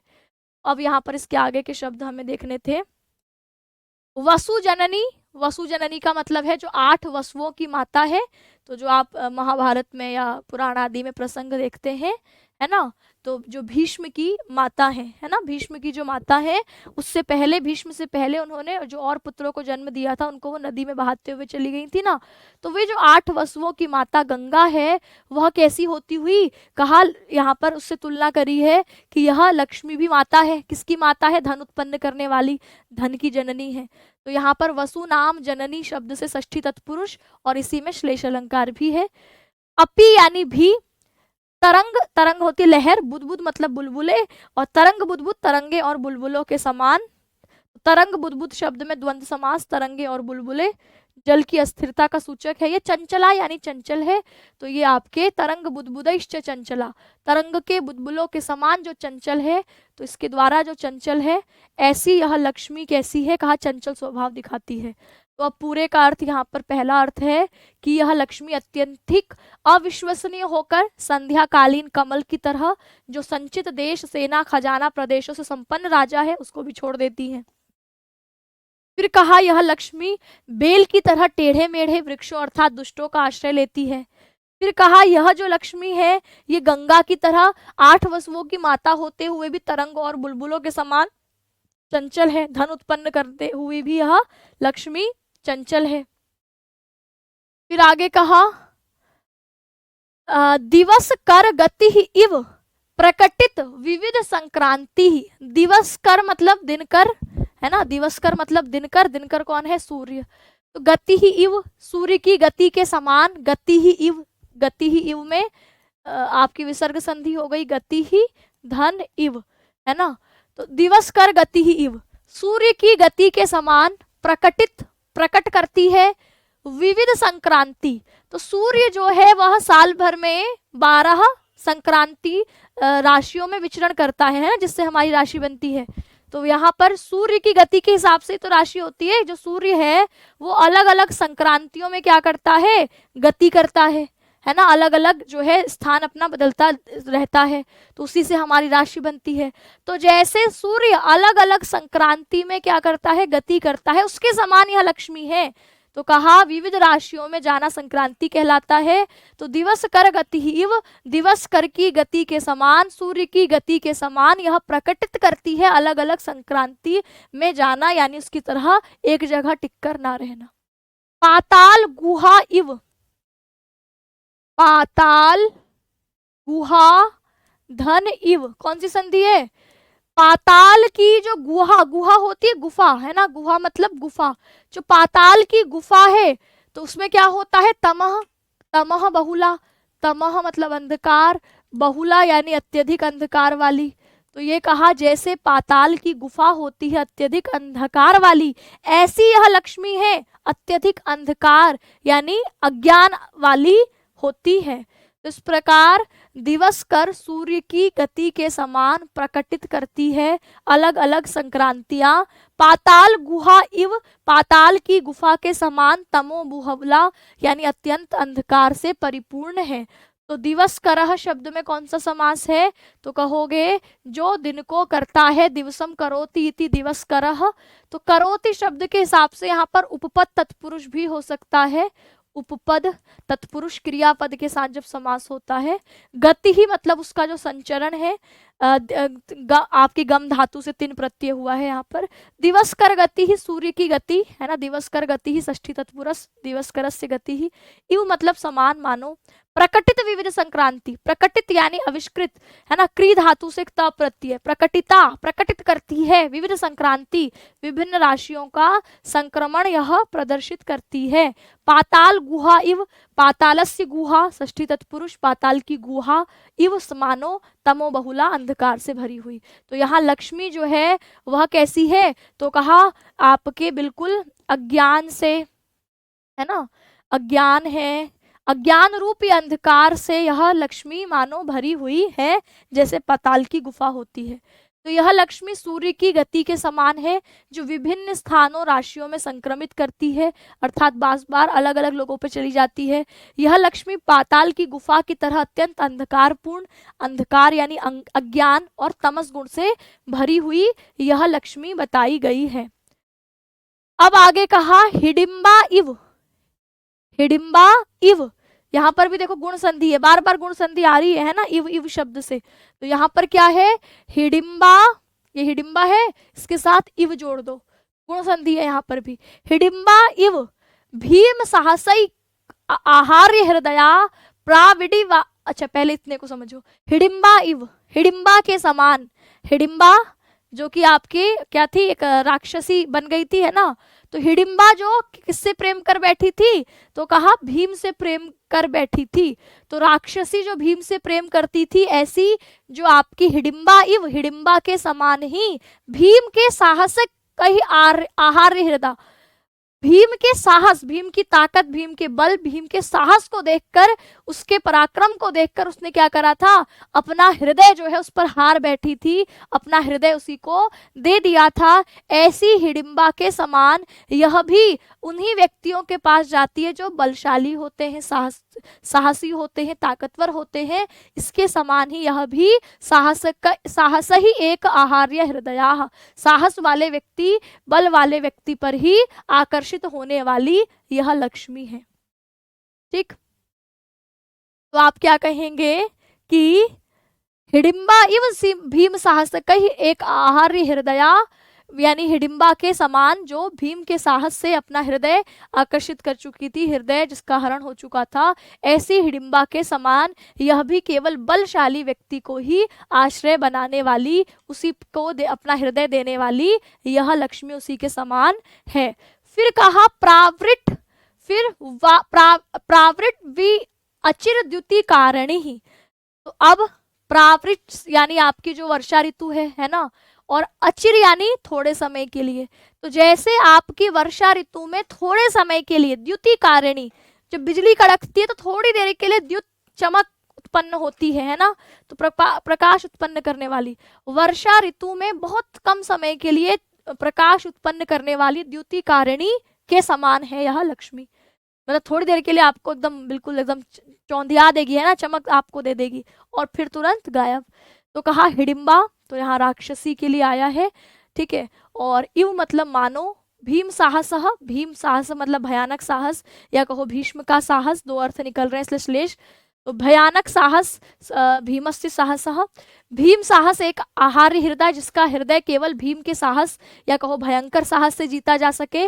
और प्रावृत वर्षा ऋतु के समान मानो, जो क्या है, अचिर विद्युति ही क्षणिक प्रकाश को उत्पन्न करने वाली यह लक्ष्मी है। तो हमने शब्द में प्रावृत शब्द देखे तो इसे पूछ सकता है, प्रा उपसर्ग है, वृष धातु वर्षण के अर्थ में होती है, इससे क्विप प्रत्यय करके प्रावृत शब्द बना है। और इव मतलब तो अव्यय है ही, अचिर विद्युति ही, तो आपके अचिर विद्युति ही यानी जो चिर मतलब होता है लंबा समय, अचिर मतलब जो बिल्कुल थोड़ा समय है, है ना।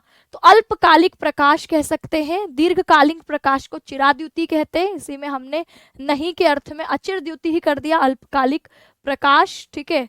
अचिर विद्युत कारिणी, बहुत समय तक, बहुत कम समय तक जो द्युति यानी जो चमक को उत्पन्न करने वाली है, ऐसी वह लक्ष्मी का स्वभाव बताया है।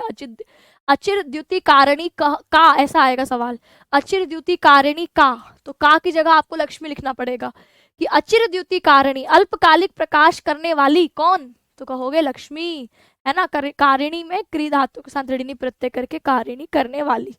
तो इस प्रकार यह लक्ष्मी कैसी है, राक्षसी हिडिंबा के समान है, जिसका हृदय केवल भीम के पराक्रम से आकर्षित हुआ था, या भयानक साहस से ही जिसका हृदय आकर्षित हो, ऐसी हिडिंबा के समान है यह लक्ष्मी। यह लक्ष्मी वर्षा ऋतु की बिजली की तरह है, जो अल्पकालिक क्षण भर के लिए प्रकाश देती है और फिर लुप्त हो जाती है। आपके जीवन में एकदम सब कुछ चमक धमक बिखेर के तुरंत गायब होने वालों में से है। हमेशा लक्ष्मी आपके पास ही रहेगी, ऐसा नहीं होता। फिर कहा दुष्ट पिशाची इव, दुष्ट पिशाची इव, यहाँ पर कौन सी संधि है, दर्शितानेक पुरुष छाया स्वल्प सत्वम उन्मत्ति करोति। जैसे दुष्ट पिशाचिनी होती है, दुष्ट भूतनी होती है, दर्शित अनेक पुरुष छाया, अनेक पुरुषों की छाया परछाई दिखाती है वो। पिशाचिनी या भूतनी को हम क्यों डरते हैं, क्योंकि वह अनेक पुरुषों की छाया परछाई से हमें डराती है, अनेक रूपों को ग्रहण करके हमें डराती है ना। तो कहा स्वल्प सत्वम उन्मत्ति करोति, और यह उन्मत्त करती किसको है, तो जिसका हृदय पहले से डरा हो वही पिशाचिनी के अनेक रूपों को देख करके डरता है। कमजोर हृदय वाला ही तो डरता है। तो इसी बात को कहा दुष्ट पिशाची इव, दुष्ट पिशाचिनी के समान दर्शिता दिखाती हुई अनेक पुरुषोच्छाया, अनेक पुरुषों की छाया को स्वल्प सत्वम, कमजोर साहस वाले, कमजोर दिल वाले को उन्मत्ति करोती, पागल बना देती है यह लक्ष्मी। तो जैसे दुष्ट पिशाचिनी कमजोर हृदय वालों को एकदम अपने अनेक पुरुषों की छाया दिखाते हुए पिशाचिनी के समान पागल बनाती है, ऐसे ही यह भी पागल बनाती है। तो दुष्ट पिशाची और इव, तो यहाँ पर ई होने के कारण सवर्ण दीर्घ संधि हो गई, है ना, दीर्घ संधि हो गई। दर्शिता तो कहेंगे दुष्टा, जो दुष्ट है, क्रूर है, पिशाची जो राक्षसनी है उसके समान मानो, दिखाती है, दर्शित करती है, दृश्य धातु से त प्रत्यय है, दिखाती है।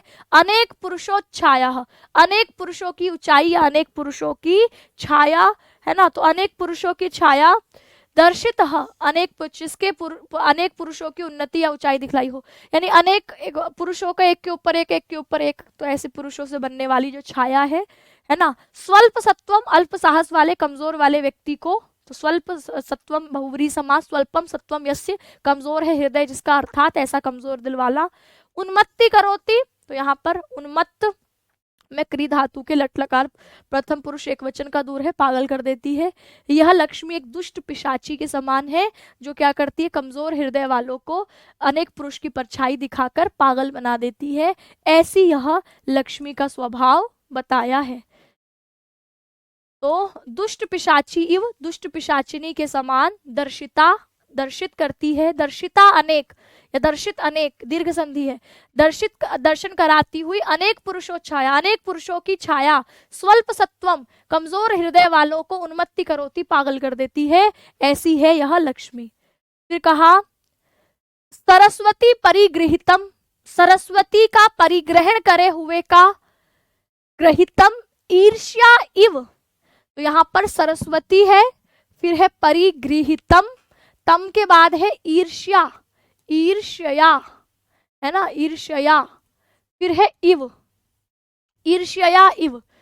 तो सरस्वती का परिग्रहण किए हुए, आश्रय किए हुए के ईर्ष्या के समान न आलिंगती, नहीं आलिंगन करती है, न आलिंगती यानी आलिंगन नहीं करती है।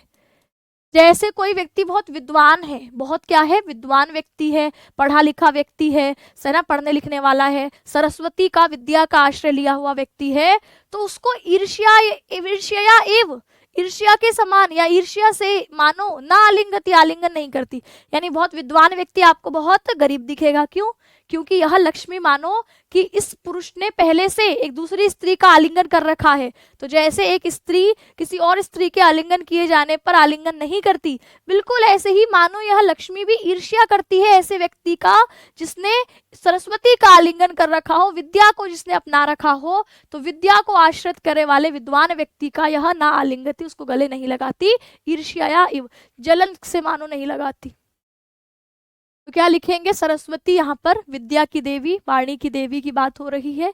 परिगृहितम, जिसने ग्रहण किया हो, है ना, तो परि उपसर्ग है, ग्रह धातु है, त प्रत्यय का रूप है, परिगृहितम।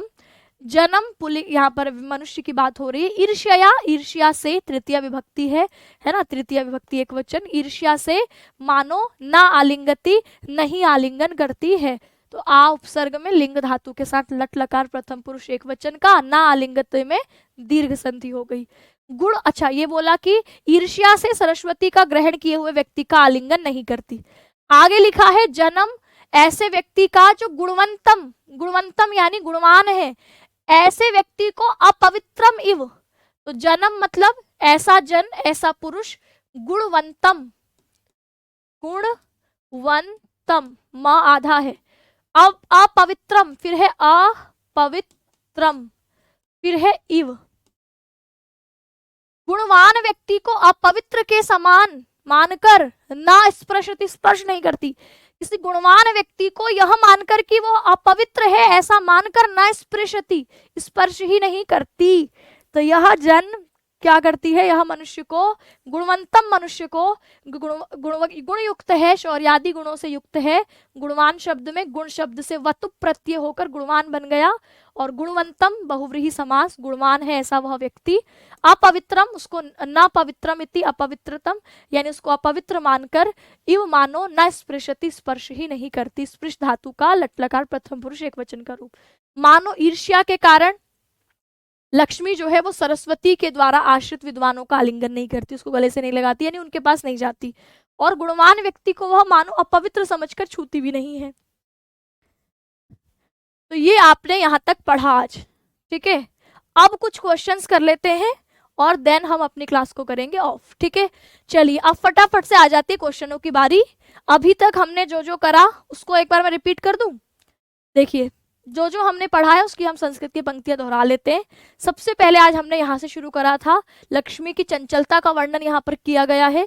लक्ष्मी की चंचलता दिखाते हुए पहला प्रसंग ये है कि यह आज भी जैसे आरूढ़ हो मंदार परिवर्तित, यानी मंदराचल पर्वत के परिवर्त घूमने से उत्पन्न आवर्त जो आपके थे, भंवर थे, उनसे भ्रांति भ्रमण करती हुई उत्पन्न संस्कारों के समान यह आज भी मानो क्या करती है, परिभ्रमण करती रहती है, यानी आज भी चंचलता के स्वभाव को ही आज भी यह उसी प्रकार के स्वभाव को प्रकट करती है।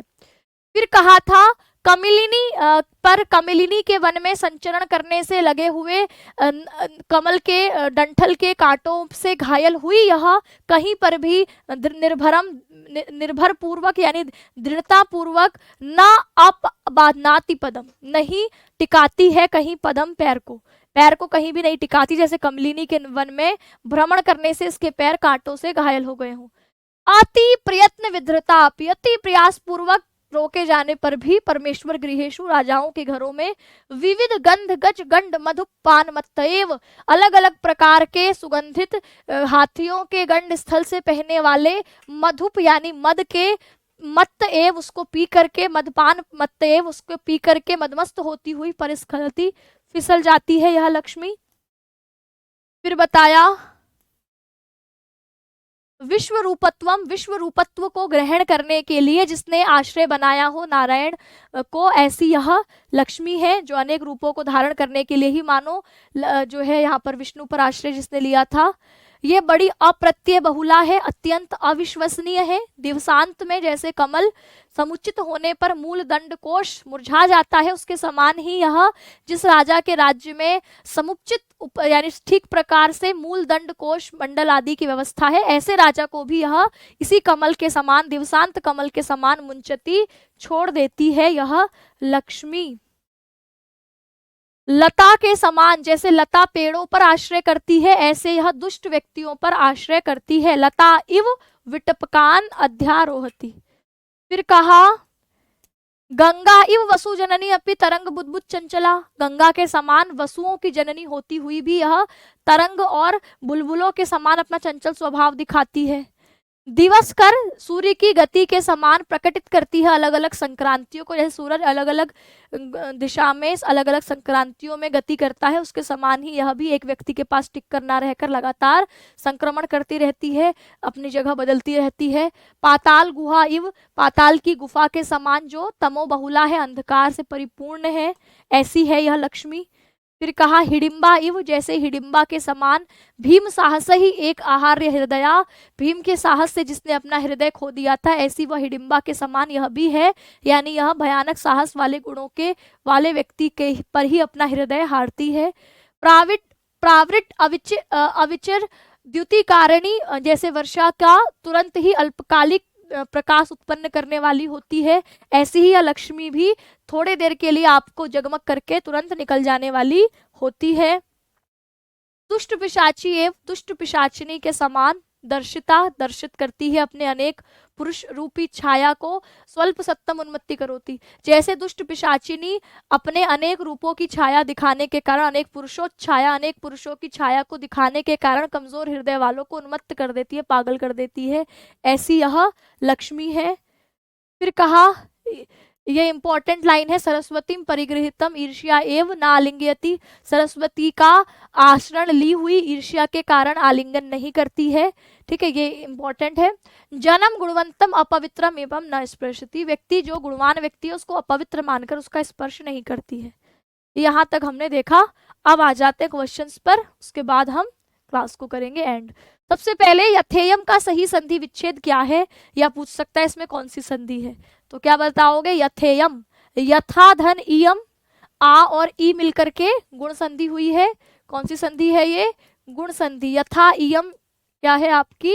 यथेयम। नेक्स्ट क्वेश्चन, वसु जनन्य अपि का सही संधि विच्छेद क्या है, या इसमें आपसे पूछ सकता था कि यहाँ पर कौन सी संधि हुई है। वसु जनन्य अपि का सही संधि विच्छेद बताइए।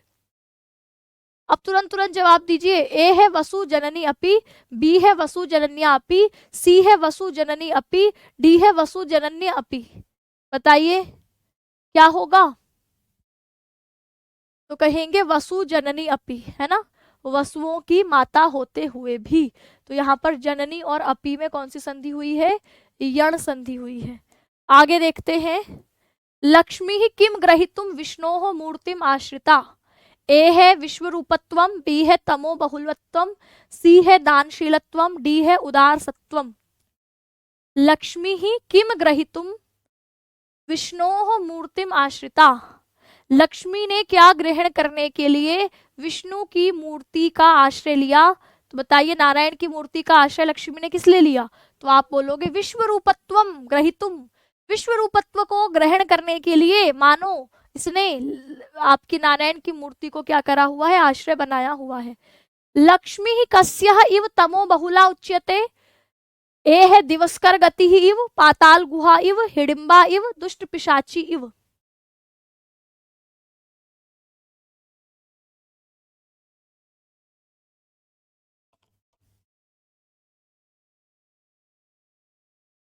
लक्ष्मी ही कस्य इव तमो बहुला उच्यते।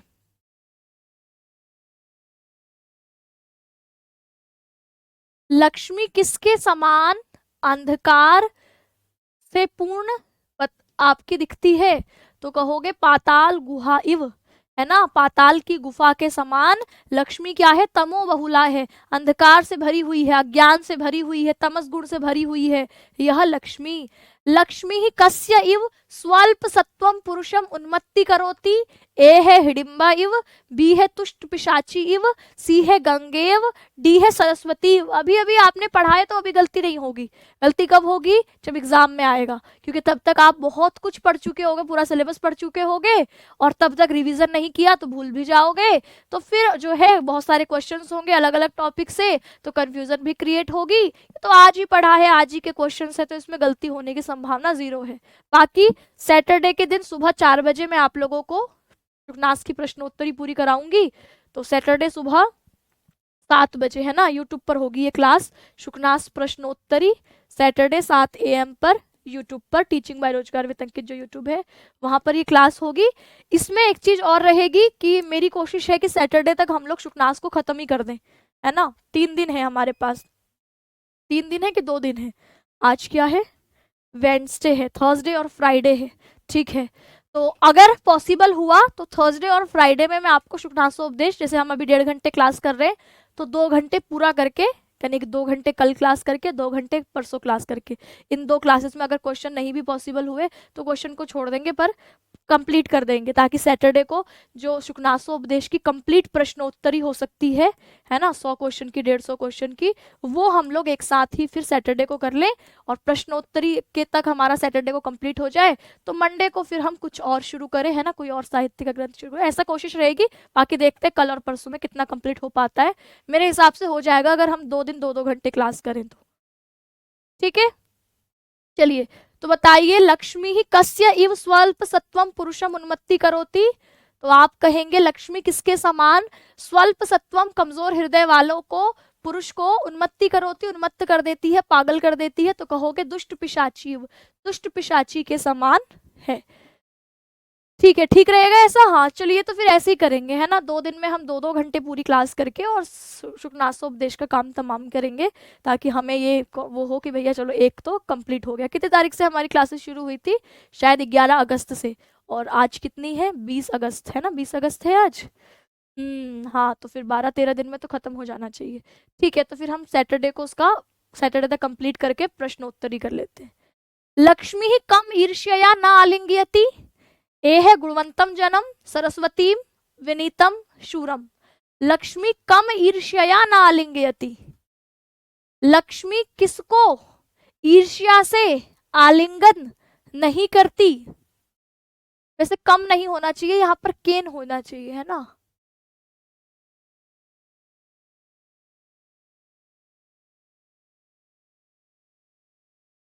नहीं, कम ठीक है, हाँ, लक्ष्मी कम ईर्ष्या, लक्ष्मी किसको ईर्ष्या, ईर्ष्या से ना आलिंगयति।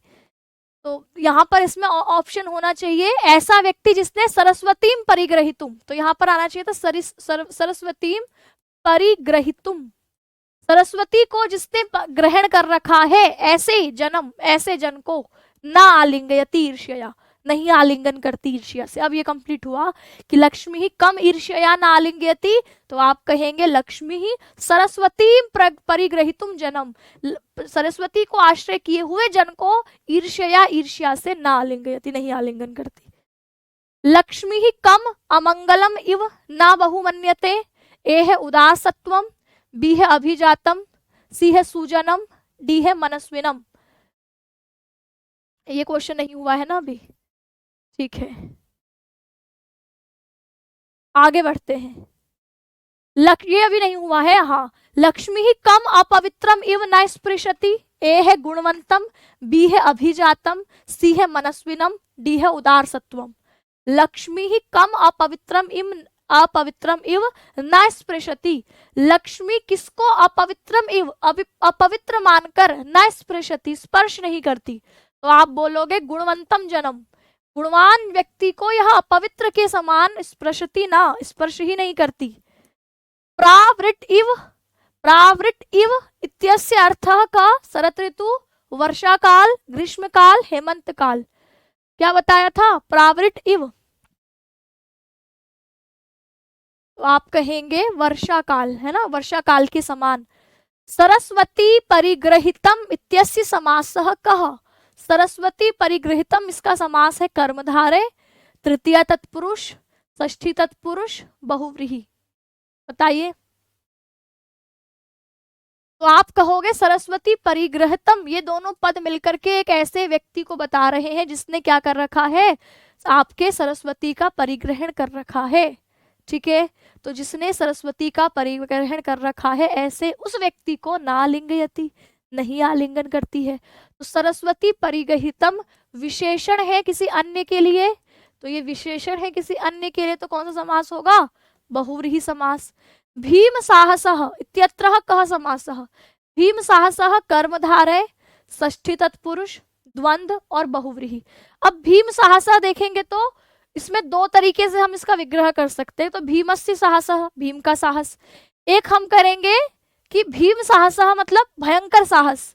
तो अब यहाँ पर भीम के साहस में हम कहें हिडिंबा का नाम आया है तो हम यहाँ पर फिर भीम का ही साहस करेंगे, भयंकर साहस नहीं करेंगे।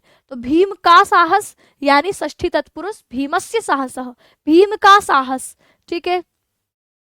अद्यापि शब्द का व्याकरणिक रूप क्या है? अद्यापि शब्द एक प्रातिपदिक है, एक अव्यय पद है, एक कृदंत पद है, एक उपसर्ग पद है। अद्यापि पद कैसा है? अद्यापि पद का रूप प्रातिपदिक है, अव्यय है। तो कहेंगे अद्य और अपि, अद्य और अपि है। तो अद्य और अपि दोनों ही अव्यय है। अद्य मतलब आज, अपि मतलब अव्यय, मतलब अपि मतलब भी, तो आज भी अव्यय पद ही है। आरूढ़ शब्द किस धातु से बना है? आरूढ़ शब्द किस धातु से बना है? कमेंट अगर जल्दी नहीं भी होता है तो कोई दिक्कत नहीं है, आप अपने आप से खुद देखिए कि आज हमने कितने क्वेश्चंस करे, उसमें से कौन सा गलत हुआ उसको दोबारा पढ़ लीजिए, है ना। तो ये आंसर आपको अपने लिए देने हैं कि हम कितना सही कर पा रहे हैं, हमें कितना समझ में आया है, हमें ये आइडिया लग रहा है कि क्वेश्चन पूछे कैसे जाने। आरूढ़ शब्द में किस धातु है? तो आप कहेंगे आंग उपसर्ग से जब हम रूह धातु करते हैं, रूह धातु करते हैं तो आरूढ़ शब्द बनता है। रूढ़ नहीं है, रूह धातु है। मैंने करवाया भी, लिखा भी है व्याकरणिक टिप्पणी में, रूह धातु है। परिभ्रमति धातु किस लकार का रूप है? परिभ्रमति धातु किस लकार का रूप है? लंग लकार का है, लोट लकार का है, लट लकार का है, लिट लकार का है। परिभ्रमति धातु आपके किस लकार में है? परिभ्रमति, परिभ्रमण करती है, ऐसी है यह धातु परिभ्रमति। परि उपसर्ग के भ्रम धातु का लट लकार आपके वर्तमान काल का रूप यह होगा। ठीक है। पारुष्यम इव उपशिक्षितुम असि धारासु निवसति, यहाँ असि धारासु पद किस विभक्ति में है? तो यहाँ पर जो लाइन आई थी कि पारुष्यम इव उपशिक्षितुम असि धारासु निवसति, यहाँ पर असि धारासु पद में विभक्ति है। मैंने आपको पहली क्लास में भी बताया होगा कि किसी भी शब्द में आपको ये सु दिख रहा है या ये शु दिख रहा है, इसमें आंख बंद करके आप लोग सप्तमी विभक्ति बहुवचन इसको कहेंगे, है ना। तलवारों की धारों पर यह क्या करती है? पारुष्यम इव उपशिक्षितुम, कठोरता को मानो उपशिक्षितुम सीखने के लिए असि धारासु, तलवारों की धारों पर निवसति, निवास करती है। अप्रत्यय बहुला का अर्थ है, अप्रत्यय बहुला का, ऐसा सवाल आ सकता था, अप्रत्यय बहुला का, अप्रत्यय बहुला कौन है? तो जवाब होता है लक्ष्मी। अब यहाँ बोला है अप्रत्यय बहुला का अर्थ है क्या? अत्यंत विश्वसनीय, अत्यंत अविश्वसनीय, अत्यंत पवित्र या अत्यंत स्थिर। तो हमने क्या देखा है? लक्ष्मी के बारे में विशेषण के तौर पर आया अप्रत्यय बहुला, जिस पर आप बिल्कुल विश्वास नहीं कर सकते, है ना, कभी भी आपको छोड़कर जा सकती है। फिर लिखा लतेव विटपकान अध्यारोहति में जो विटपकान है यह किस विभक्ति में है? प्रथमा एक वचन में है, द्वितीय बहुवचन में, सप्तमी बहुवचन में, तृतीय एक वचन में। देखो शब्द रूप, संधि और समास, जो भी टॉपिक है व्याकरण के, चाहे वो शब्द रूप हो, चाहे वो संधि हो, चाहे वो समास हो, चाहे वो धातु रूप हो, चाहे वो प्रत्यय हो, अगर नहीं भी समझ में आ रहे हो तो अभी घबराना नहीं है। जब हम व्याकरण में ये टॉपिक अच्छे से समझ लेंगे तो वहां फिर आप लोग इनको यहाँ पर, क्योंकि हम एग्जाम टाइम पर दोबारा से रिवीजन तो करेंगे ही, तो अभी सिर्फ सुनते हुए चलिए। जब इन टॉपिक्स को जिसको समझ में नहीं आ रहा है, ये व्याकरण के ये टॉपिक पढ़ते ही आपको संधि भी समझ में आने लगेगी, समास भी समझ में आने लगेंगे, कहाँ पर कौन से शब्द रूप की कौन सी विभक्ति समझ में आने लगेगा, धातु रूप समझ में आने लगेगा, लकार समझ में आने लगेगा। तो वो व्याकरण जब हम पढ़ेंगे तो समझ में आएंगे। जिसने आज तक व्याकरण नहीं पढ़ रही है तो वो उसका इंतजार करेंगे, घबराएंगे नहीं कि भाई हम तो नहीं कर पा रहे हैं। ये विटपकान में द्वितीय विभक्ति बहुवचन का रूप है, जैसे बालकान तो विटपकान, पेड़ों को, लता के समान पेड़ों को, जिसने क्या है पेड़ों पर जो है चढ़ी हुई है, पेड़ों को जिसने आश्रय बनाया हुआ है। तो विटपकान पद में आपकी कौन सी है? द्वितीय बहुवचन है। ठीक है, जैसे बालकान होता है, छात्रान होता है, शिक्षकान होता है। अब लिखा गंगेव वसु जननी अपि तरंग बुदबुद चंचला, यहाँ वसु जननी पद कौन सा समास का है? वसु जननी पद में कौन सा समास है? ए ऑप्शन है कर्मधारय, बी है बहुव्रीहि, सी है षष्ठी तत्पुरुष, डी है द्वंद्व। तरंग बुदबुद चंचला किसके लिए आया है? तो तरंग बुदबुद चंचला, आपकी तरंग और बुलबुलों के समान जो है चंचल, ऐसी वह लक्ष्मी। तो ये आपके लक्ष्मी के विशेषण के तौर, अच्छा वसु जननी पद में पूछा है कि वसु जननी पद में कौन सा समास है, तो फिर तो ये आपके बहुव्रीहि नहीं होगा क्योंकि सिर्फ इस पद में पूछा है। तो वसु नाम जननी, वसु नाम जननी वसुओं की माता, वसु नाम जननी वसुओं की माता, तो का के की संबंध में षष्ठी तत्पुरुष होगा, है ना, वसु जननी वसुओं की माता। अगर तरंग बुद्बुद चंचला होता तो फिर बहुव्रीहि होता। इसी में आगे आपने यह लिखा आज कि जन्म गुणवंतम अपवित्रम इव न स्पृशति, गुणी व्यक्ति को अपवित्र समझकर नहीं छूती है। फिर लिखेगी, फिर आगे कहेगा जैसे उदार सत्वम अमंगलम इव न बहुमन्यते, कि जो उदार व्यक्ति है उसको आप क्या मानकर, तो कहा अमंगलम इव, अमंगल मानकर नहीं बहुमन्यते, उसका आदर नहीं करती, उसका मान सम्मान नहीं करती। फिर आगे आप देखेंगे सुजनम अनिमित्तम इव न पश्यति, सुजन सज्जन व्यक्ति को अनिमित्तम निरर्थक समझकर ना पश्यति, उसकी तरफ देखती भी नहीं है।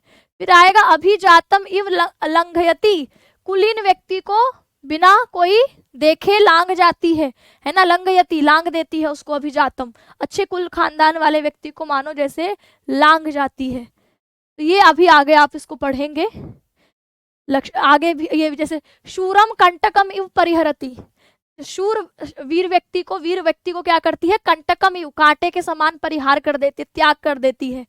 दातारम दानी व्यक्ति को दुस्वप्न विमना स्मरति, बुरे सपने की तरह भूल जाती है, उसको स्मरण ही नहीं रखती। जो बहुत दाता व्यक्ति हो ना, लक्ष्मी का दान करने वाला होता है, ऐसे व्यक्ति को तो स्मरण भी नहीं रखती। विनीतम पातकिन इम इव न स्मरति, विनीत व्यक्ति को, विनम्र व्यक्ति को वह पातकिन पापी है ऐसा मानकर उससे लिपटती नहीं है, ना उपसर्पति, है ना, उससे दूर हो जाती है। मनस्विनम उन्मत्तम इव उपहसति, बुद्धिमान व्यक्ति का, मनस्वी व्यक्ति का उपहास करती है उसको पागल मानकर, है ना, तो कहा उन्मत्त इव, उन्मत्त पागल के समान उपहसति, उपहास करती है। ये लक्ष्मी के स्वभाव की, लक्ष्मी की चंचलता का वर्णन यहाँ पर पूरे अंश में लक्ष्मी का स्वभाव, लक्ष्मी की चंचलता को ही बताया गया है। तो ये सब पंक्तियां हम कल फिर से पढ़ेंगे, इसके लिए चिंता नहीं करेंगे, है ना। तो यहाँ तक हमने पढ़ ही लिया है, और जिस दिन हम सैटरडे के दिन करेंगे ना, तो उस दिन सैटरडे के दिन अभी तक शुरुआत से लेकर, स्टार्टिंग से लेकर हमने जो अभी तक भी पढ़ा है वो सबका आपके रिवीजन भी हो जाएगा। चाहे क्लास आपकी 2 घंटे, 2.5 घंटे, 3 घंटे जितने भी चलेगी, तो स्टार्टिंग से लेकर लास्ट क्लास तक आप लोग जितना पढ़ेंगे उसका मूल संस्कृत पंक्तियां, व्याकरण की चर्चा नहीं है ना, जो मूल संस्कृत पंक्तियां होंगी उसको हम देख लेंगे। मूल संस्कृत पंक्ति, उनका शब्दार्थ, ठीक है, उनका शब्दार्थ देख लेंगे, और इसके अलावा सूक्तियां हमें करनी होंगी, है ना, पूरी शुकनासोपदेश में जो इम्पोर्टेंट सूक्तियां हैं, व्याकरण टिप्पणी के जो इम्पोर्टेंट सवाल हैं, व्याकरण टिप्पणी के जो इम्पोर्टेंट सवाल हैं वो हम सैटरडे में फुल एंड फाइनल इसको निपटा कर छोड़ेंगे। लेकिन सैटरडे को अर्ली मॉर्निंग सुबह 7 बजे क्लास होगी, यूट्यूब पर होगी, इसका ध्यान रखना, ठीक है। 1 बजे वाली क्लास अपलोड नहीं हुई है क्या भाई, कल दिखाया तो था आपको 1 बजे के लिए, आपको व्याकरण का जो सेक्शन है सबसे नीचे आपको दिखेगा, वहां पर जाकर 1 बजे की क्लास दिखेगी, ठीक है। और 1 बजे आज हम संधि शुरू करने वाले हैं, सभी लोग अब 1 बजे जुड़िएगा व्याकरण के लिए। आज के इस सेशन को यहीं एंड करती हूँ। सभी साथियों को नमस्कार, धन्यवाद।